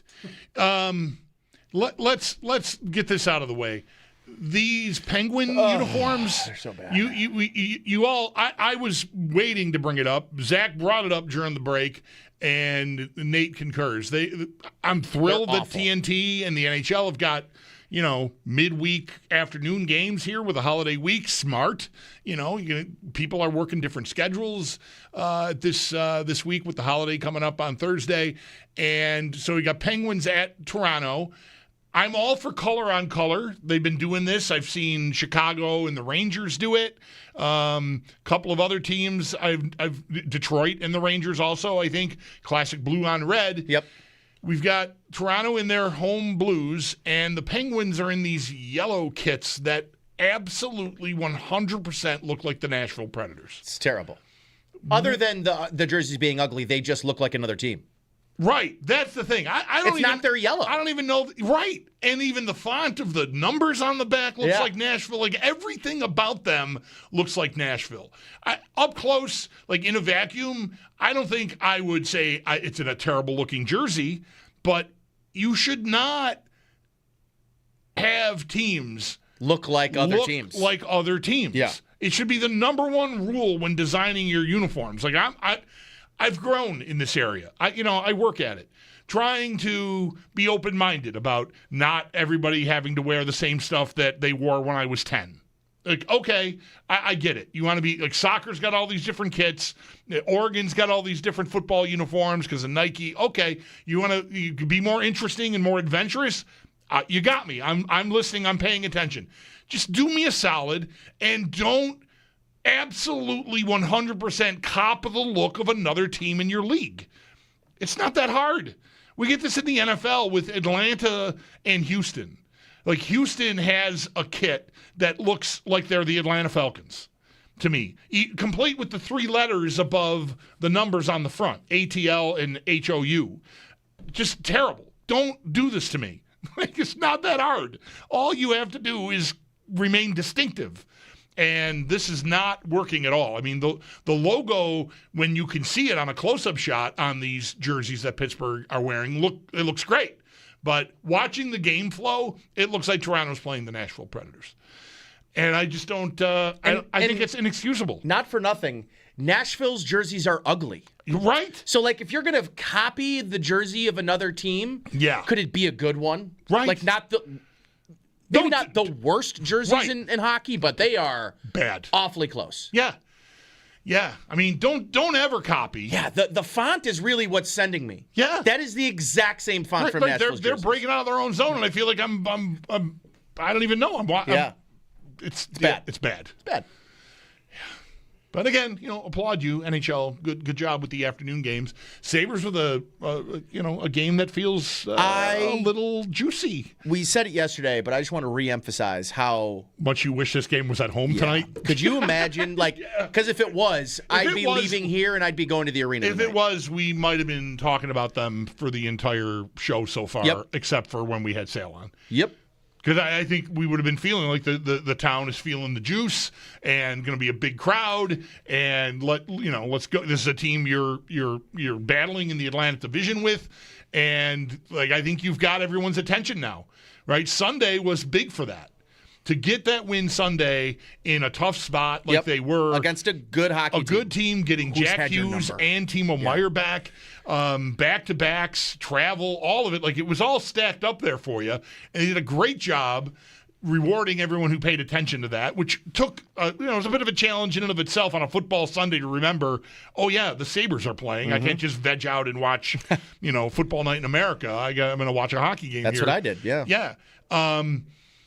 So, it's a bummer. They'll be home on Saturday, but it's a week where you'd like to see them sooner than Saturday. The tough part about Saturday, too, is if they win tonight and they extend it to 7. Yep. And then we have to sit on it for 3 days, 4 days. Right. Where, I would almost rather it be a back-to-back at home. Yeah. I need to get to. I actually haven't even been to a game yet this year. Not that I've, needed to, really. But if they were playing in Buffalo tonight downtown, right, I would have moved heaven and earth. Yeah, I think I would have been the same. I would have been in attendance tonight. Owen has been going and covering games. He's got a credential, and as do I. And when I made the mistake of thinking this was a home game, knowing I'm on vacation after we sign off tonight, I haven't gone and sat with him in the press box. I think maybe I'll do that tonight. And whoops. This is not a home game. I guess I can't. I have a family Christmas party on Saturday. Trust me, I've already tried to figure out the logistics of the next game I'm going to get to. But I kind of feel like that probably represents quite a few people, which is I'm looking at the schedule, interested in home games and which one am I going to go see? Right. I have not felt the urge to do that in years. Mm-hmm. Because every time I go to games now, the tickets are free. Someone is offering me free tickets to a game, and I'm going, all right, well, what time should I get to the casino? And if I bail right before the third period ends, I could probably get to a roulette table before it gets really crowded. Because the last 2 Sabres games I've been to, they were both last year. One was a game they'd given up 6 goals in the first 25 minutes of the game. Me and my buddy looked at each other like, these were free. Want to go back to the casino? We're like, yeah, let's go to the casino. And there were a lot of people doing the same thing. Yeah. So I'm interested in genuinely going and investing 60 minutes of playtime to my seat. Right. Because it's been a while for me. Because otherwise I'm just like, well, if I'm not going to the casino, let's just go hang out at the Odd Club. Let's go see where Jer is. That's usually... Right, walking around the concourse, visiting with people. Visiting friends. There's only 6 minutes left in the second period. Oh, you're in the 200 level. Same. Let's meet up. I'll go to your seats, and we'll talk, catch up. Right. Yeah, it has been a while, and I think they've got the attention now. The credibility of removing Adams and replacing him with Kekalainen and now Mark Bergevin. I don't mean to slight the Columbus guy, but Bergevin's a known name. He's a former GM in the league, and it just feels like they're trying to put together a credible top of the organization, and that is so welcomed. I mean, I don't, nothing is guaranteed to work, right? But they've been so lacking in that area. Yeah. Really, when they brought in Kekalainen, it was like, oh my gosh, they finally did a thing. Yeah. And now they're sort of doubling down on it. And I think, you could roll your eyes when Kekalainen is hired last week and he's talking about autonomy and everything. But then actually delivering on it within a week. Yeah. And these are not, I think part of the excitement for me anyways is these are real NHL people that there's no ties to the organization for Mark Bergevin. There's not. Okay, well, this guy's getting people that he wants to surround himself with, and they're just like actual NHL people. They are not guys that are going to go work remotely from Pittsburgh. Right. Which is nice. Yeah. Yeah. It feels, again, the credibility, like this is a real hockey team. Yeah. Vibe has definitely, flooded my brain space. I'm also, I don't know for you too, I don't know how much of the next real big thing for me is a big trade. And not one where the general manager's just selling off a disgruntled star. Yes. Like a real hockey trade that makes your team better. And, for me, I've kind of just been thinking for a while now, it should probably be Owen Power. The report earlier this week, maybe it was yesterday, saying that, they're really looking for forward depth, which would probably signal if they're looking for forward depth, they are probably not looking to move any forwards out, which means I think they're going to try to find a way by any means necessary to get Tuck re-signed. Which can I possibly interest you in substituting the name Bowen Byram for Owen Power? I think you could get, if you wanted to make a real swing trade, the name to do that would be, I think, Power. I think he just has a reputation around the league that is going to be better. And the problem is it's so hard to know what players' value is across the league because I'm not sure that the previous general manager knew what their value was across the league. Right. So if there's a hockey trade out there for Bo Byram, have at it. I'm also very, I know that it doesn't have to be one or the other, but I'm really interested in getting Doan and Benson signed long term. Mm-hmm. And if signing, I just have, I think for a little while now, been on team trade Tuck because I just don't think they're going to like the contract in 3 years. And I feel it's fine to let someone else do it. And I know you need veterans. Yeah. You can't just be a bunch of young guys. But I think I've been on team trade Tuck for a while. If you could pull off a trade that doesn't submarine the season, that involves sending, if you can replace Alex Tuck on the NHL roster with players that are going to help you. Yeah. That gets pretty interesting. I just think that's a hard trade to make. I think it is too. Which is why I think the position that they're in almost necessitates that they just swallow hard and live with a bad 5 years of an 8-year contract or 4 years of a, I think they almost have to do it because I think that would really rip the rug out from all of this. Maybe. Unless it just was such a good trade. Right. That, which is hard. Again, that's hard. I think that's a very hard trade to pull off. If Kekalainen can do that, that would really be something. We got to take a break. He's Nate Geary. I am the Bulldog. We'll talk some more hockey as we go. Paul Hamilton joins for pregame at 6. Get back into football coming up at the top of the hour. Our buddy Ross Tucker coming your way for his weekly visit. Again, Nate Geary in for Mike. I'm the Bulldog, and this is WGR.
is off today.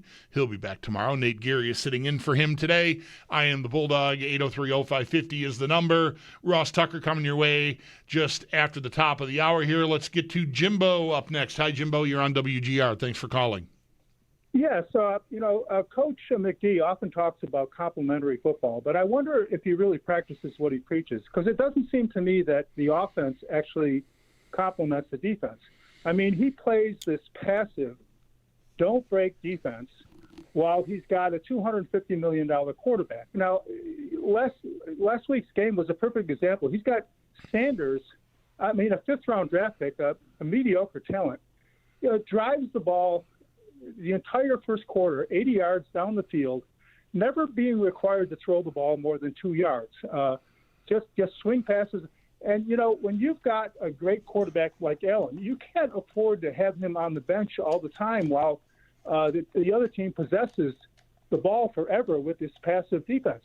I mean, this is 2 weeks in a row. I get Joe Burrow is great, but for Joe Burrow and Sanders to pick up third down conversions at a 70 to 80% rate is just ridiculous. And I think, you got to understand that the quarterback you have is a $250 million. You can't afford to keep him on the sidelines for all this time while your defense just, leaves these offenses on the field forever. I would ask you a question. Okay, so would you employ the same defensive scheme regardless of your quarterback? I mean, if you have a average to below average quarterback, would you employ the exact same scheme whether you had a superstar? And Josh Allen is a unicorn, right? He is probably the best quarterback, in the NFL. But Sean McDermott, he's employing the same defense that he did when his quarterback was Tyrod Taylor. And it often keeps Allen on the sideline for way, way too long. It allows these teams to possess the ball, even mediocre quarterbacks possess the ball forever while his defense is backed up like 30 yards half the time. And it's like, this is the reason why, Sean McDermott is the first coach in the history of the NFL to hold his job for so long without ever getting to a Super Bowl. And it's this mismatch of the scheme versus the quarterback that you have. I mean, besides mismanaging everything. But, okay. Answer me the question. Okay, I'll answer your question simply with this. The Bills are second in the NFL in time of possession. And I also maybe want to point out, I don't think part of their plan is giving up 3rd and 15s. I'm going to say that's probably not in the playbook, would be my guess. Thank you for the call. Appreciate it very much. We will continue talking some football here with our buddy Ross Tucker, Odyssey NFL Insider, coming your way right after this. He's Nate Geary in for Mike. I'm the Bulldog, and this is WGR.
With the Christmas holiday being on Thursday, Bills practice schedule this week a little bit different than normal. Today, just a walkthrough. Normally the Bills do have off, but we will not be getting any injury report today. However, head coach Sean McDermott did speak with the media beforehand and did give a bit of an update on who would not be participating today. That does include Josh Allen, Jordan Phillips, Jordan Poyer, Daquan Jones, Dalton Kincaid, Cam Lewis, Joey Bosa, and Matt Prater. And then on Allen, McDermott went on to further say he does expect him to play on Sunday. Staying with the Bills, Pro Bowl honors were handed out this morning. The Bills had 3 individuals who were named to the Pro Bowl: Josh Allen, Deion Dawkins, and James Cook. And then 3 teams did not have any individuals named, those being the Jets, Saints, and the Vikings.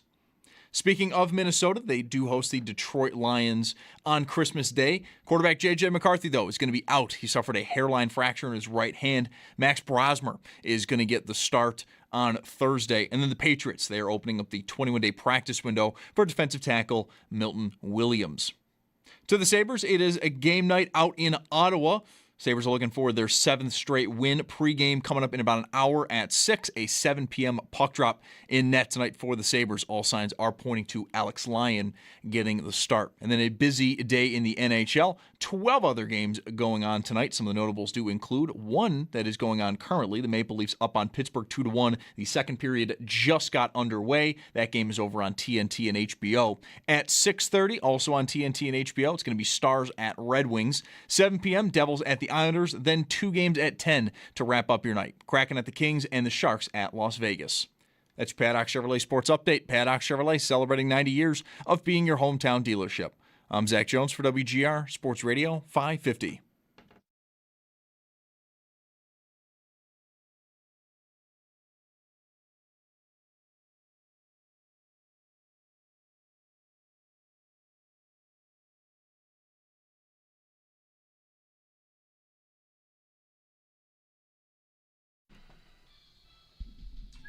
All right, welcome inside to another, I'm sure, sterling appearance by our Odyssey NFL insider, Ross Tucker.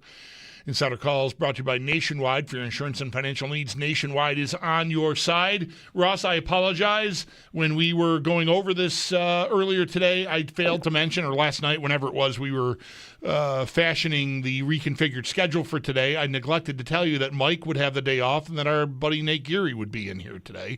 But Nate is indeed here. Ross joins us now on the West Her Hotline, fresh off of watching 44-year-old Phillip Rivers. I mean, what do you want to say here? Compete like crazy, easily. What was it like watching him play quarterback in person last night? It was awesome. Great to talk with you guys.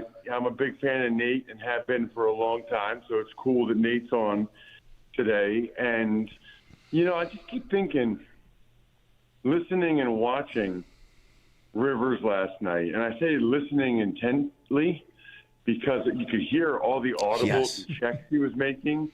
I don't know if you guys saw the NFL Films had Aaron Rodgers mic'd up for their game against the Lions.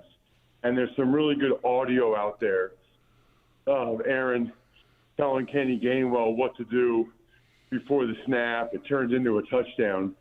I think there's a lot of lessons there.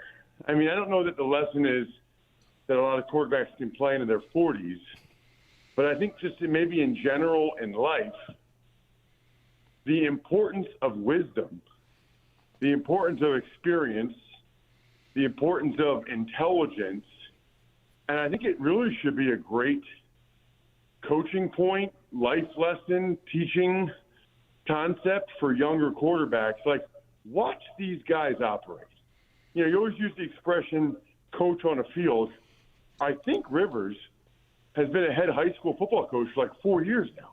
He literally is a coach on the field when he's out there, and he plays like it. I mean, you know, he never had the greatest arm, but he does not have a whole lot left in that thing, and yet he's still finding a way to move the ball up and down the field. That was so impressive to me. Yeah, for sure. I mean, and he sounded after the game really conflicted about it because you can tell somewhere, like, however much doubt he maybe even had about whether he could pull this off, competently. I think he's at least done that, if not way more than that. And he's saying how he's having this great time, but they're 0-2, right? Like, he was brought in to try to save their playoff season here, and so far he's 0-2. That's got to be a tough spot to be in at 44, retired for 5 years, rolling in and proving, I think, largely you can still do the job, but not getting the result you were brought there for. Yeah, and, they brought him in to give them a chance to win these games, and he's absolutely done that. I mean, they kicked the go-ahead field goal in Seattle with less than a minute remaining. Defense wasn't able to get a stop. And then last night, their defense couldn't get a single stop, as the Niners didn't even punt it one time the entire game. So he hasn't been perfect, but in my mind, he's absolutely done his job, which is to give the Colts a legitimate chance to beat these good teams. Yeah, I think there's no arguing that. The defense yesterday, really let them down. I mean, there was a pick six mixed in there still, but whatever. They were down 14, I think, at the time that ended up happening. So, Ross, moving off of Rivers and your experience there, I won't ask about the ice cream sandwich station because I think it would gobble up the entirety of the rest of the segment. So we'll just blow past that, although we love the tuck spread Twitter action always. How much, if anything, did you make of the Bills struggling what I want? I mean, I never felt like they were in danger of losing to the Browns, but it was a 3-point game for a lot of the fourth quarter, which, means you're one play away, but I never felt that threatened, but it was a kind of a weird game that way. It was, and it's funny because I never know. Like, I go on in Houston on Tuesday mornings, and they asked a similar question about the Texans barely beating the Raiders, and is it just a 1-week blip? Is it, in between some other big games, or is it symptomatic of something more? And the best answer I have is, talk to me Sunday. Right. I'll know a lot more after we see the Bills go against the Eagles. I'll know a lot more about whether there's anything to be concerned about coming out of that Cleveland game, or if it was just one of those games where maybe the Bills didn't have everything. Josh was banged up, didn't play their best game. The Browns did some positive things, but the Bills still took care of business, showed they could run it when they had to. For the most part, they won the game and did what they needed to do. And so I think that's probably the case. But certainly I'm curious to see what this matchup against Philly's like, because the Eagles, they definitely have a chance at the 2 seed. I think there's a healthy discussion to be had about whether the difference between the 3 seed and the 2 seed is enough to play all your starters, take the injury risk, take the wear and tear. I expect the Eagles to go all out against the Bills. Sounds like they might get Lane Johnson, their best offensive lineman, and Jalen Carter, their best defensive lineman, back for this game. I think the Eagles really need kind of a big win going into the playoffs. I think going up to Buffalo, and if they could win that one, that would really kind of get the vibe back, the momentum back for a team that still clearly has the roster capable of going on a playoff run to the Super Bowl. Ross, first of all, great to talk to you again, buddy. Hope all is well. I wanted to ask you, we talked with Eric Wood yesterday, and we talked a little bit about, maybe needing to see this Bills offense and needing to see these boundary receivers just do something that might give them the confidence that, like, if they need to rely on their boundary guys, that it can be done in the playoffs. He said something that stuck with me till today, which was like, maybe they're thinking they don't need the boundary receivers and like that they're just going to kind of roll with this offense that is really predicated, at least their pass game, with their running backs and tight ends. And I'm wondering if you think that this team, the way that it's currently built, knowing the issues on defense, that if they are going to try to go into this playoff with their passing attack really flowing through running backs and tight ends, that you think with the AFC the way that it is, that they'll be able to be successful doing that and finally sort of break through here? Well, I certainly think they can, but saying they can and they will are two different things. They put themselves, I thought, in a bad spot. This would have been a perfect year. As, I talked about with Mike and Bulldog going back to August or whatever, a perfect year to get the number 1 seed. That seems very unlikely at this point. And so right now it seems like they're going to have to win 3 road playoff games. And I don't care how good you are, I don't care how good your quarterback is, that doesn't happen very often. I mean, you guys probably know more than me the last time a team did it, but it doesn't seem like it's that common to win 3 on the road. You are certainly increasing your degree of difficulty. I do think, Nate, to your point, that's probably the best way for the Bills to go about this. The more they run, the more they possess the ball, the more they keep their defense on the sideline. I think that's a good thing. I don't think they're an overly deep team with the injuries they've suffered along the D-line. So I think you want to try to possess it as much as you can. Part of that goes along with throwing the ball to running backs and tight ends as opposed to driving it down the field. And if you think about some of their matchups, like I wouldn't try to throw it to their outside receivers against Quinyon Mitchell for the Eagles. I can tell you that much right now. Maybe a Dory Jackson on the other side. But this is a tough one, too, because if you're looking to work the tight ends or Shakir, the Eagles probably have, maybe the best nickelback in the NFL now in Cooper DeJean. I know Taron Johnson's had a great run, but Cooper just made the Pro Bowl, and deservingly so. He's been fantastic. Odyssey NFL Insider Ross Tucker on the Wester Hotline with us. Insider calls are brought to you by Nationwide. For your insurance and financial needs, Nationwide is on your side. You mentioned the thing about 3 road games, and that certainly is something that's on the horizon for the Bills if they end up being a wild card. But Ross, Nate and I were talking earlier today. I want the Bills to lean into trying to get the 5 because I feel like with the lack of Kansas City and a Baltimore and even Buffalo up top, like where they've been for the last 5 years in the 1 or the 2 or the 3 seed, the likelihood of a wild card team that ends up with 12 wins going on the road and beating a New England is not crazy. And so if I get the 5 seed and say the Chargers and the Texans are behind me in 6 and 7 and they pull upsets, guess who's not ever going anywhere? the 5 seed. Like I'm as long as I win. And I don't think that's as far-fetched as it normally would be because you've got, I think, a playoff field that looks maybe ripe for upsets. Yeah, I think there's probably some truth to that. I mean, I still think, it's going to be an uphill battle for the 6 and 7 teams to go ahead and win, wherever they have to go, to New England or to Jacksonville or maybe to Denver. They're going to be underdogs, I would think. But they can definitely pull it off. I don't think they both would, but they could. But, yeah, there's definitely some logic there that at least getting the 5. I mean, interestingly, the Steelers are kind of playing their best football right now. Yeah, I know. I still think you'd rather play them probably than the other teams that are ahead of them. I do think even if AFC East gets out of reach, it makes a lot of sense to try to be the 5 seed for the reason you mentioned.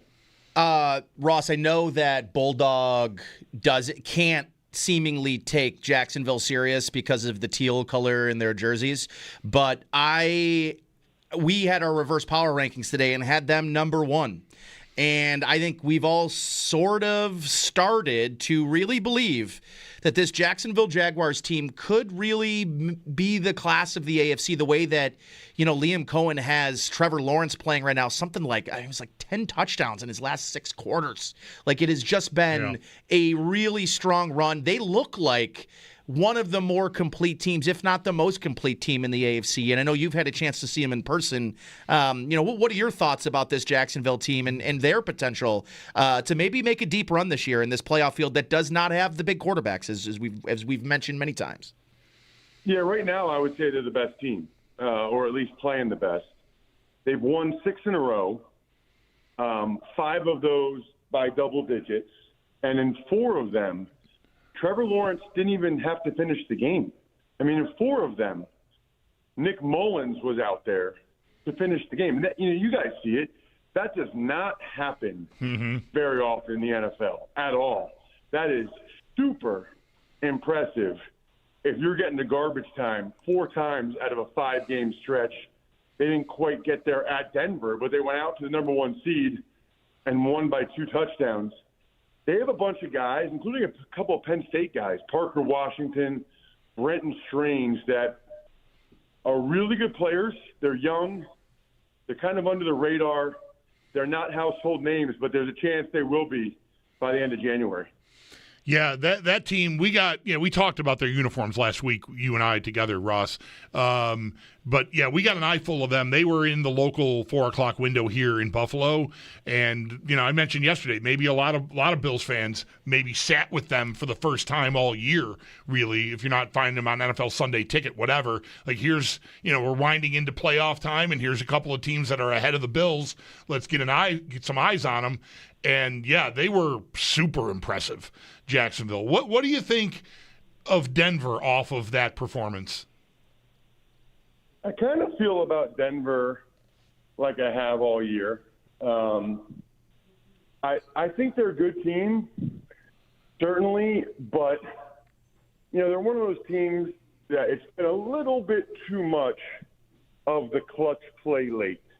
I put them in the Bears category in that regard, where it feels like they've won more than their fair share of those 1-score games late when they're behind. Mm-hmm. And I'm a believer that, a really good quarterback head coach combo can help you win more than 50% of them, let's say.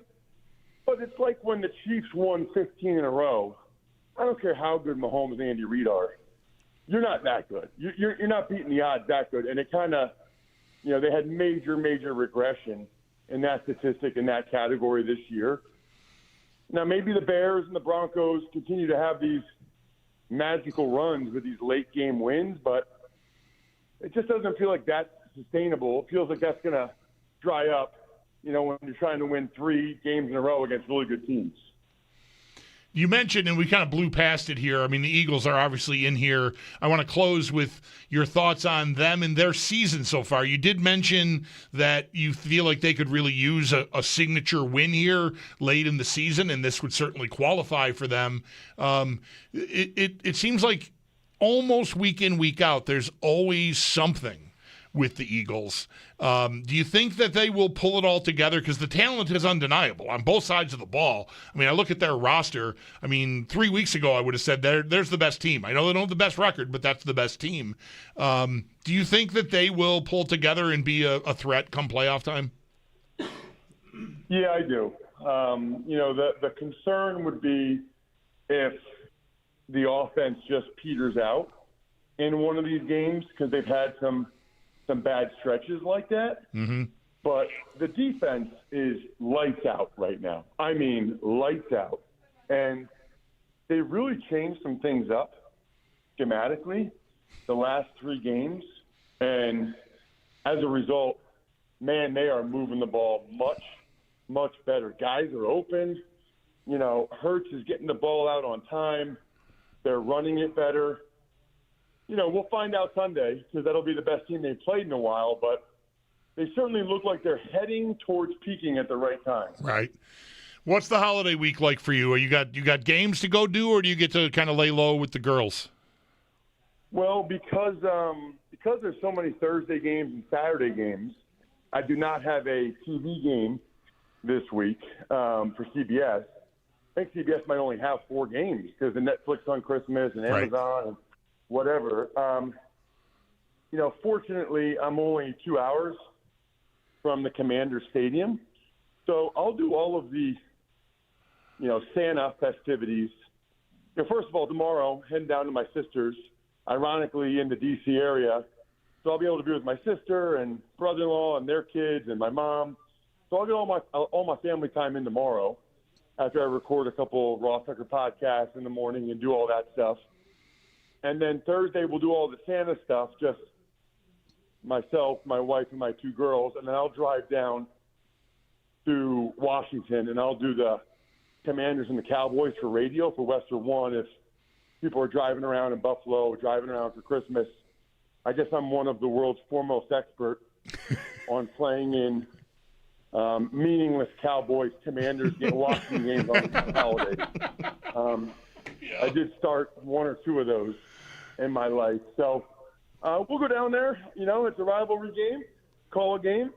I have a tough time turning it down. You know, I know how hard it is to get these opportunities. As my wife says, you know, if you say no, they might not keep asking you. So I'll zip down at 9 a.m., get there at 11, do the game, probably be back home by 6.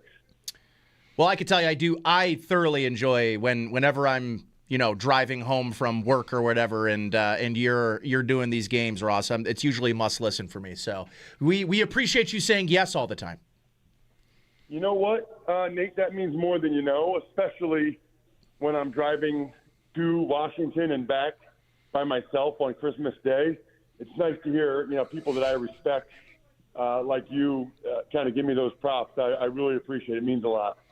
All right, Ross. With that, we will part for the week and look forward to checking in with you again next week, man. Yeah, man. Huge game Sunday. Can't wait to talk about it with you guys next week. All right, looking forward to it, bud. Merry Christmas to you and the Merry family, Christmas, and Ross. we'll hook up before New Everybody Year's. in Western New York. Love you guys. See ya. All right, there you go. That is Odyssey NFL insider Ross Tucker. Insider calls are brought to you by Nationwide. For your insurance and financial needs, Nationwide is on your side.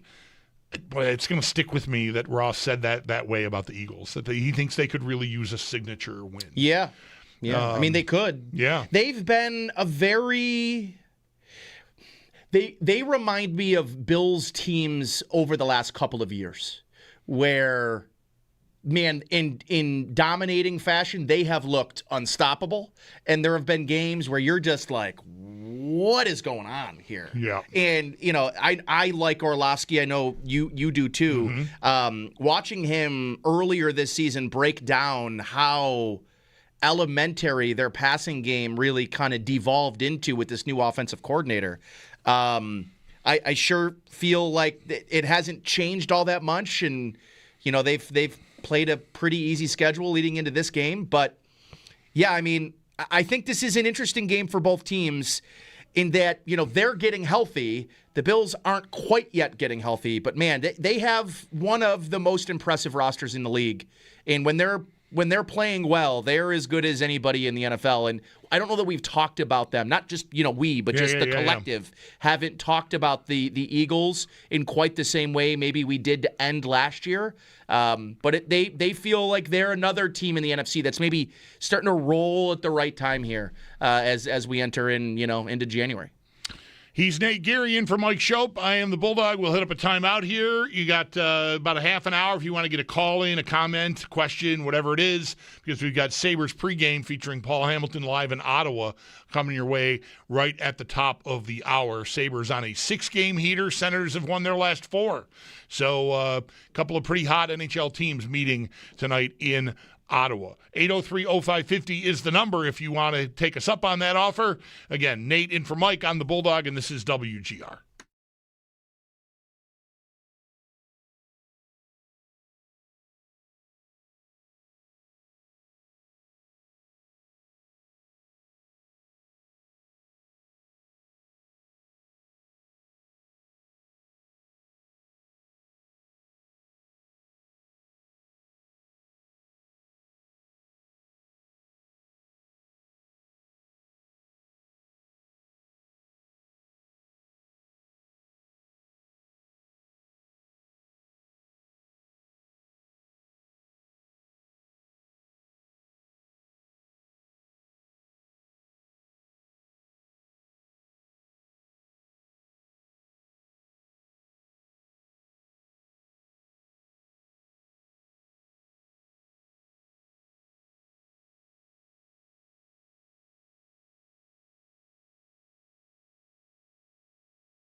distance in so long, all the feels are gone.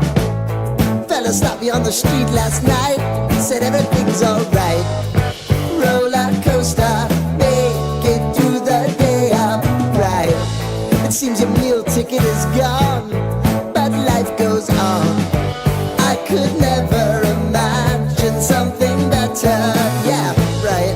Now you're cooking on high heat in the middle of the street. Roller coaster, take me to a better time.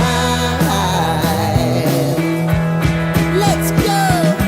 All sing your high line with the roller coaster of life. Yeah. It's time to all choose your timeline on the roller coaster of life.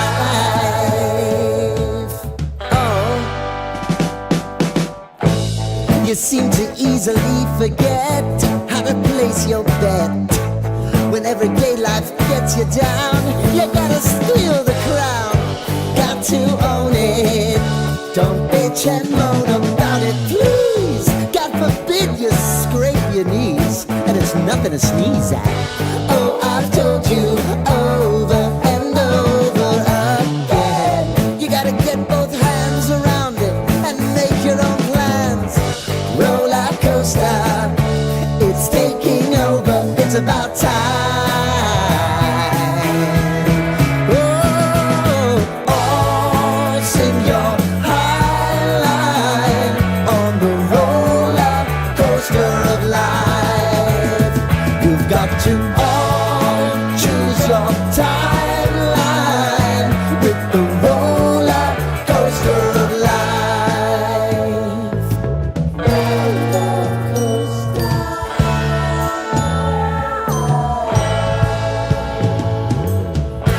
I want to go down the rabbit hole, down the rabbit hole of life.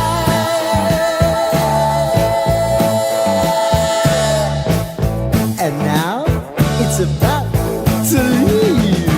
Oh, roller coaster.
The Bills held a walkthrough practice today with Christmas on Thursday, though no injury report for the Bills. However, head coach Sean McDermott did speak with the media today and did give a little bit of a preview on who would not practice today, and those include quarterback Josh Allen, Jordan Phillips, Jordan Poyer, Daquan Jones, Dalton Kincaid, Cam Lewis, Joey Bosa, and Matt Prater. On Allen, however, McDermott did say he still expects him to play on Sunday, and while it may not mean much, Allen did also speak with the media following practice. To the Sabres, it is game night tonight. They are looking for their 7th win in a row. They're on the road at Ottawa. They are on a 4-game winning streak, the Senators. Pre-game is at 6, and coming up just about a half hour. And then at 7, it is puck drop. In net tonight for the Sabres, all signs are pointing to Alex Lyon getting the start. And then around the rest of the league, there's 12 other games tonight. Some of the notables include one going on right now as the Toronto Maple Leafs are up 3-2 with about 2:18 left in the second period up on Pittsburgh. That game is over on TNT and HBO. At 6:30, also on TNT and HBO, Stars at Red Wings. 7 p.m., Devils at the Islanders. Then 2 games at 10, Kraken at the Kings and Sharks at Las Vegas. That's Paddock Chevrolet Sports Headlines. Paddock Chevrolet celebrating 90 years of being your hometown dealership. I'm Zach Jones for WGR Sports Radio 550.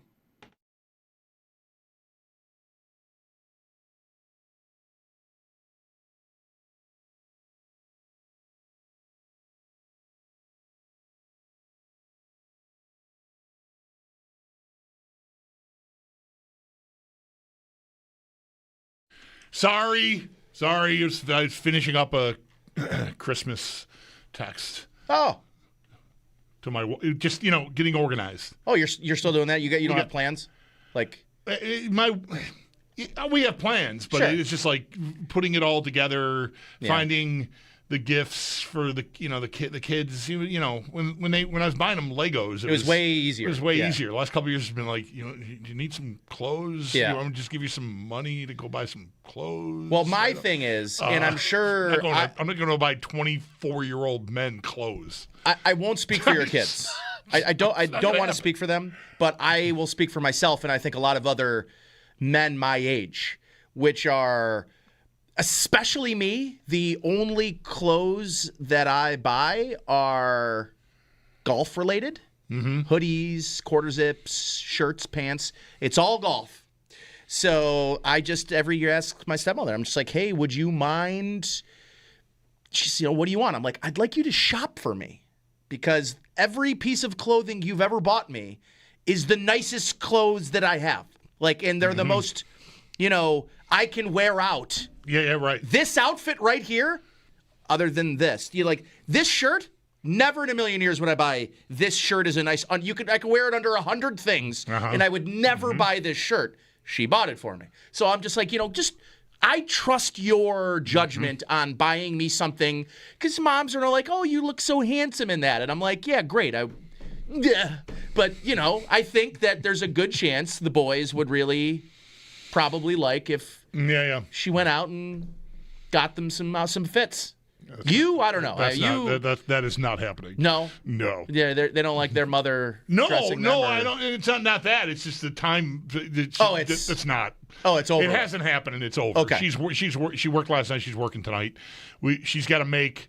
The text I was finishing up was a reply to her. We're going to my parents' house for. I mentioned this with Eric yesterday. The traditional Polish Christmas Eve dinner, and we've taken parts of that off of my mom's plate over the years because they're in their 90s, and my wife has taken over. The cream of mushroom soup is like a centerpiece of this meal that we have on Christmas Eve, and my wife has taken that over the last couple of years.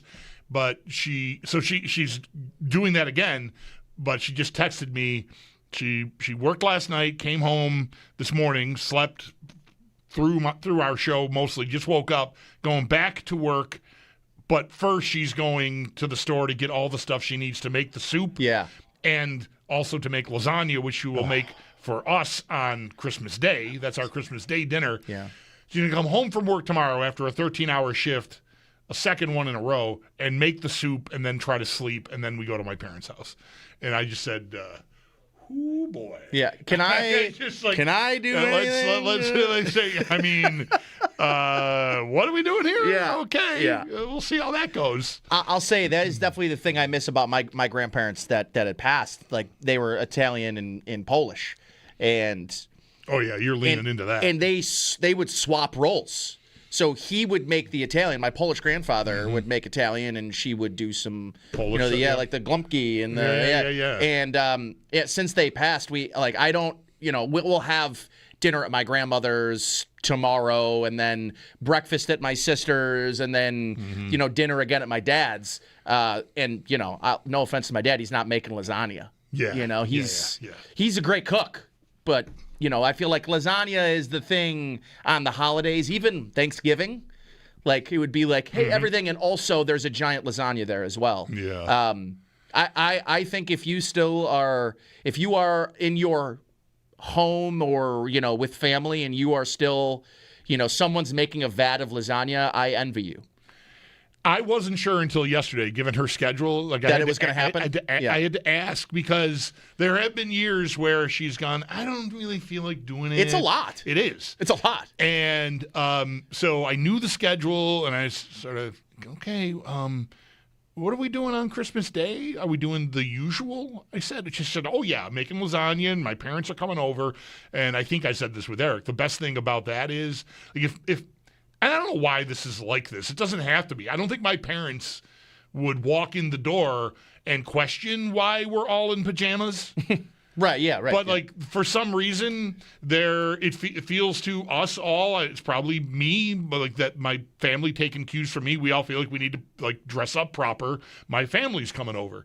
Her family comes over, and we're in pajamas. It's the lowest key Christmas plus lasagna.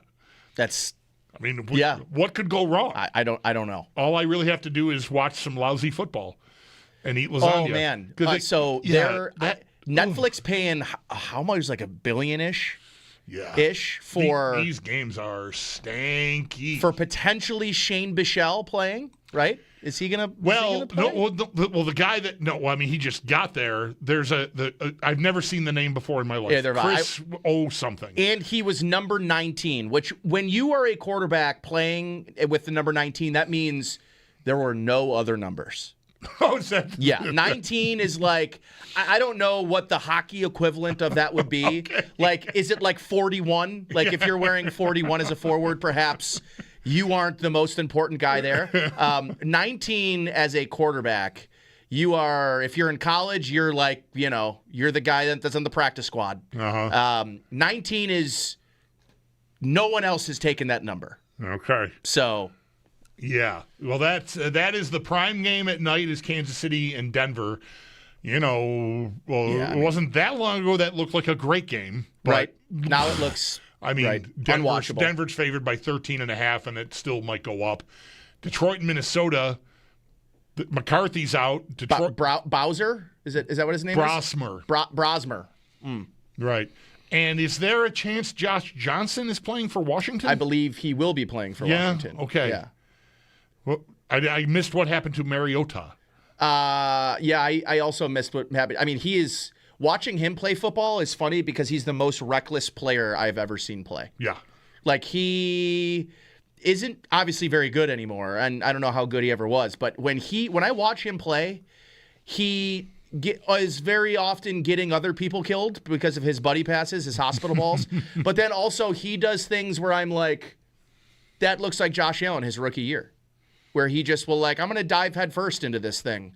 I'm going to, instead of running out of bounds here, there are 3 grown men running full speed. I'm going to invite that contact.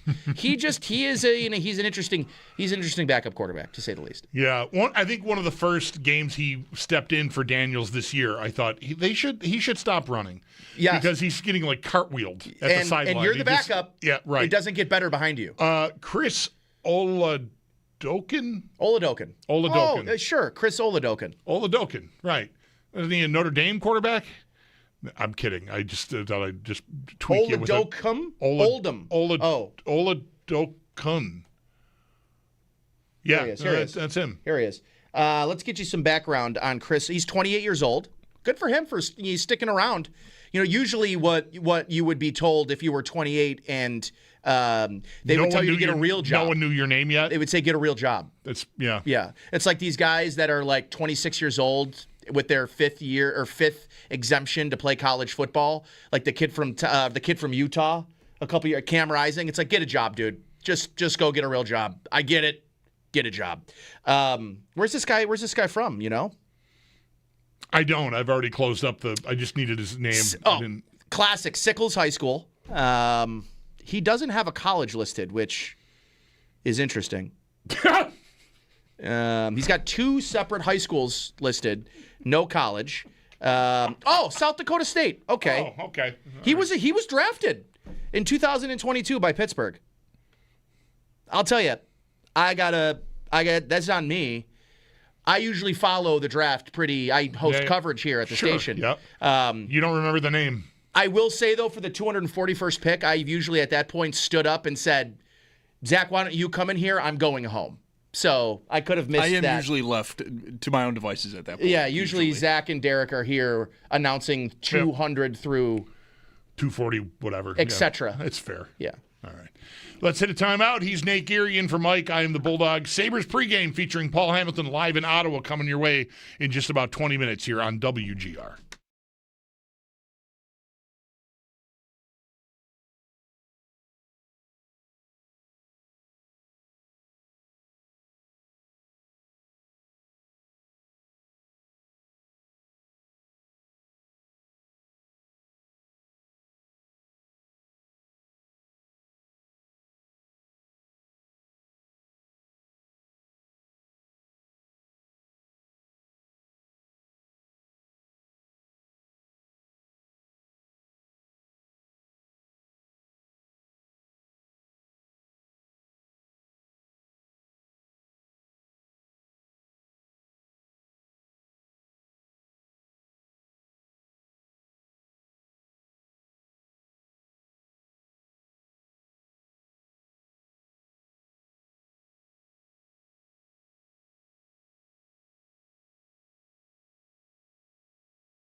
Grooving along here on a Tuesday afternoon. Thanks for hanging with us. Nate Geary in from Mike Schopp. I am the Bulldog. Zach Jones along for the ride as well. We've got Sabres pregame coming your way at the top of the hour. Let's make sure we get to Ron before we hit that time. Ron, thanks for calling. You're on the air here on WGR. Hey, good afternoon. So I'm thinking about the AFC playoff picture, and I'm doing this by memory right now. So Buffalo and Denver will be the only two returning teams in the AFC, and all four divisions could all be new winners. I mean, like that's a major turnover, right? Have you ever seen anything like, wow, like all four divisions in the AFC will have new division winners unless Buffalo somehow does it, and 5 of the 7 teams are new. I wasn't 100% sure about Pittsburgh, but I'm sure Pittsburgh did not make it last year. So I'm just wondering if you recall. I'm glad we're part of it, but it's really fun. But if you recall any major shift like this in one season. Thanks. Have a great holiday. All right, thank you. You too. I'm trying to find the grid from last year because I know Houston was in last year. I don't think it's as many as the caller is suggesting. Because Let me see. last year, Chargers and Texans were in last year. Oh, they were. The Chargers. Oh, that's right. The Chargers got smoked. Right, 32-12. Yes. Bills and Broncos, Steelers. So you've Jacksonville and New England. Jacksonville and New England are the only two new teams. What is jarring about it is that the top all year has been, Indianapolis was up there for a while. Now it's Denver and New England. And so you don't have Kansas City and you don't have Baltimore. And that makes, and Cincinnati as well, although it's just, they weren't there last year either. But your kingpin teams with the stud quarterbacks that you worry about in August when you're trying to figure out who you're going to have to beat, only Josh Allen is there. Yeah, of that group. So it may make it seem like there are fewer returning teams, but yeah, you only have the 2 new ones, Jacksonville and New England. The rest of the field was all in. Who did the Chargers play? Who they get smoked by? They got beat by. It was the 4-5 Texans beat them 32-12. That's right. They made Justin Herbert throws like 4 interceptions in that game. I mean, that was that's kind of where he's not good in the playoffs. And then the next week, Houston went to Arrowhead, and that's when blew his leg out. Yeah. Right. Okay. Yep. Yeah, it's all coming back to me. Ravens beat the Steelers 28-14 to advance to play the Bills, who of course clobbered the Broncos 31-7. I've been saying 30-7 for weeks on end, never being corrected one time. You got to be better about admonishing me when I make mistakes. But anyway, that's that. On the NFC side, I don't want to do this off the top of my head. It looks like the Lions are going to miss. The Commanders are going to miss. The Vikings are going to miss. The Bucs are going to miss. More than likely, yeah. So the NFC's got the big turnover. You're going to get more turnover on the NFC side than you are the AFC. And, one of them, the Lions anyway, is, they have been a kingpin team over there. But you're getting more turnover in the pool itself than you are in the AFC. That video, since they lost in the NFC Championship game to the Eagles, was it? Who are we talking about here? The Lions? The Lions lost to the Commanders 45-31 in the divisional round. But a couple of years ago, when it was like that was their year, it looked like it could be Buffalo, Detroit, and Detroit lost to somebody in a heartbreaker. I think that was 49ers. Yes. So 49ers. Oh yeah, all the fourth down calls. All the fourth down calls. And after that game, the coach going up there and saying, this could be our only shot at it. Yeah. And then now to, fast forward a couple years, now they're missing the playoffs and they have not been able to get back. Right. It is the delicacy that is the NFL playoffs. Yeah. Or at least it looks like they'll miss. They're not dead either. They're going to need some help. Them losing help, right? Sunday night. Yeah, right. That was tough. Still can't believe how that game ended. I know. That was insanity. Yeah, so that's interesting. Like I saw the guy on hold and thinking, I think he's right. There's a lot of turnover in the pool. It's not that much in the AFC. It's just the teams that are the real threats. 2 of them, 3 of them, Baltimore, Cincinnati, KC, all are not going to be there, and so that makes it feel like there's even more upheaval, I think, than there actually is. So, all right, well, you're going to jet, right? Yeah. So Sabres pregame coming up. I'm off until Friday the 2nd. Wow. I think so. I got a good little. Enjoy the lasagna. Send pics. I will eat the living. If there's leftovers, I'll try to save some. I would love that. All right, maybe we'll get together and do some indoor golfing. And with lasagna while I'm off, instead of beers, you bring lasagna. I mean, I could do that. I mean, we'll bring beers. I could. Yeah. Okay. All right. Anyway, he's Nate here. Thanks for being here the last 2 days. Course, really good job by you to come keep me company while Mike is off. He'll be back tomorrow. Anyway, I'm not going anywhere. Sabres pregame with Paul Hamilton live from Ottawa coming your way right after this on WGR.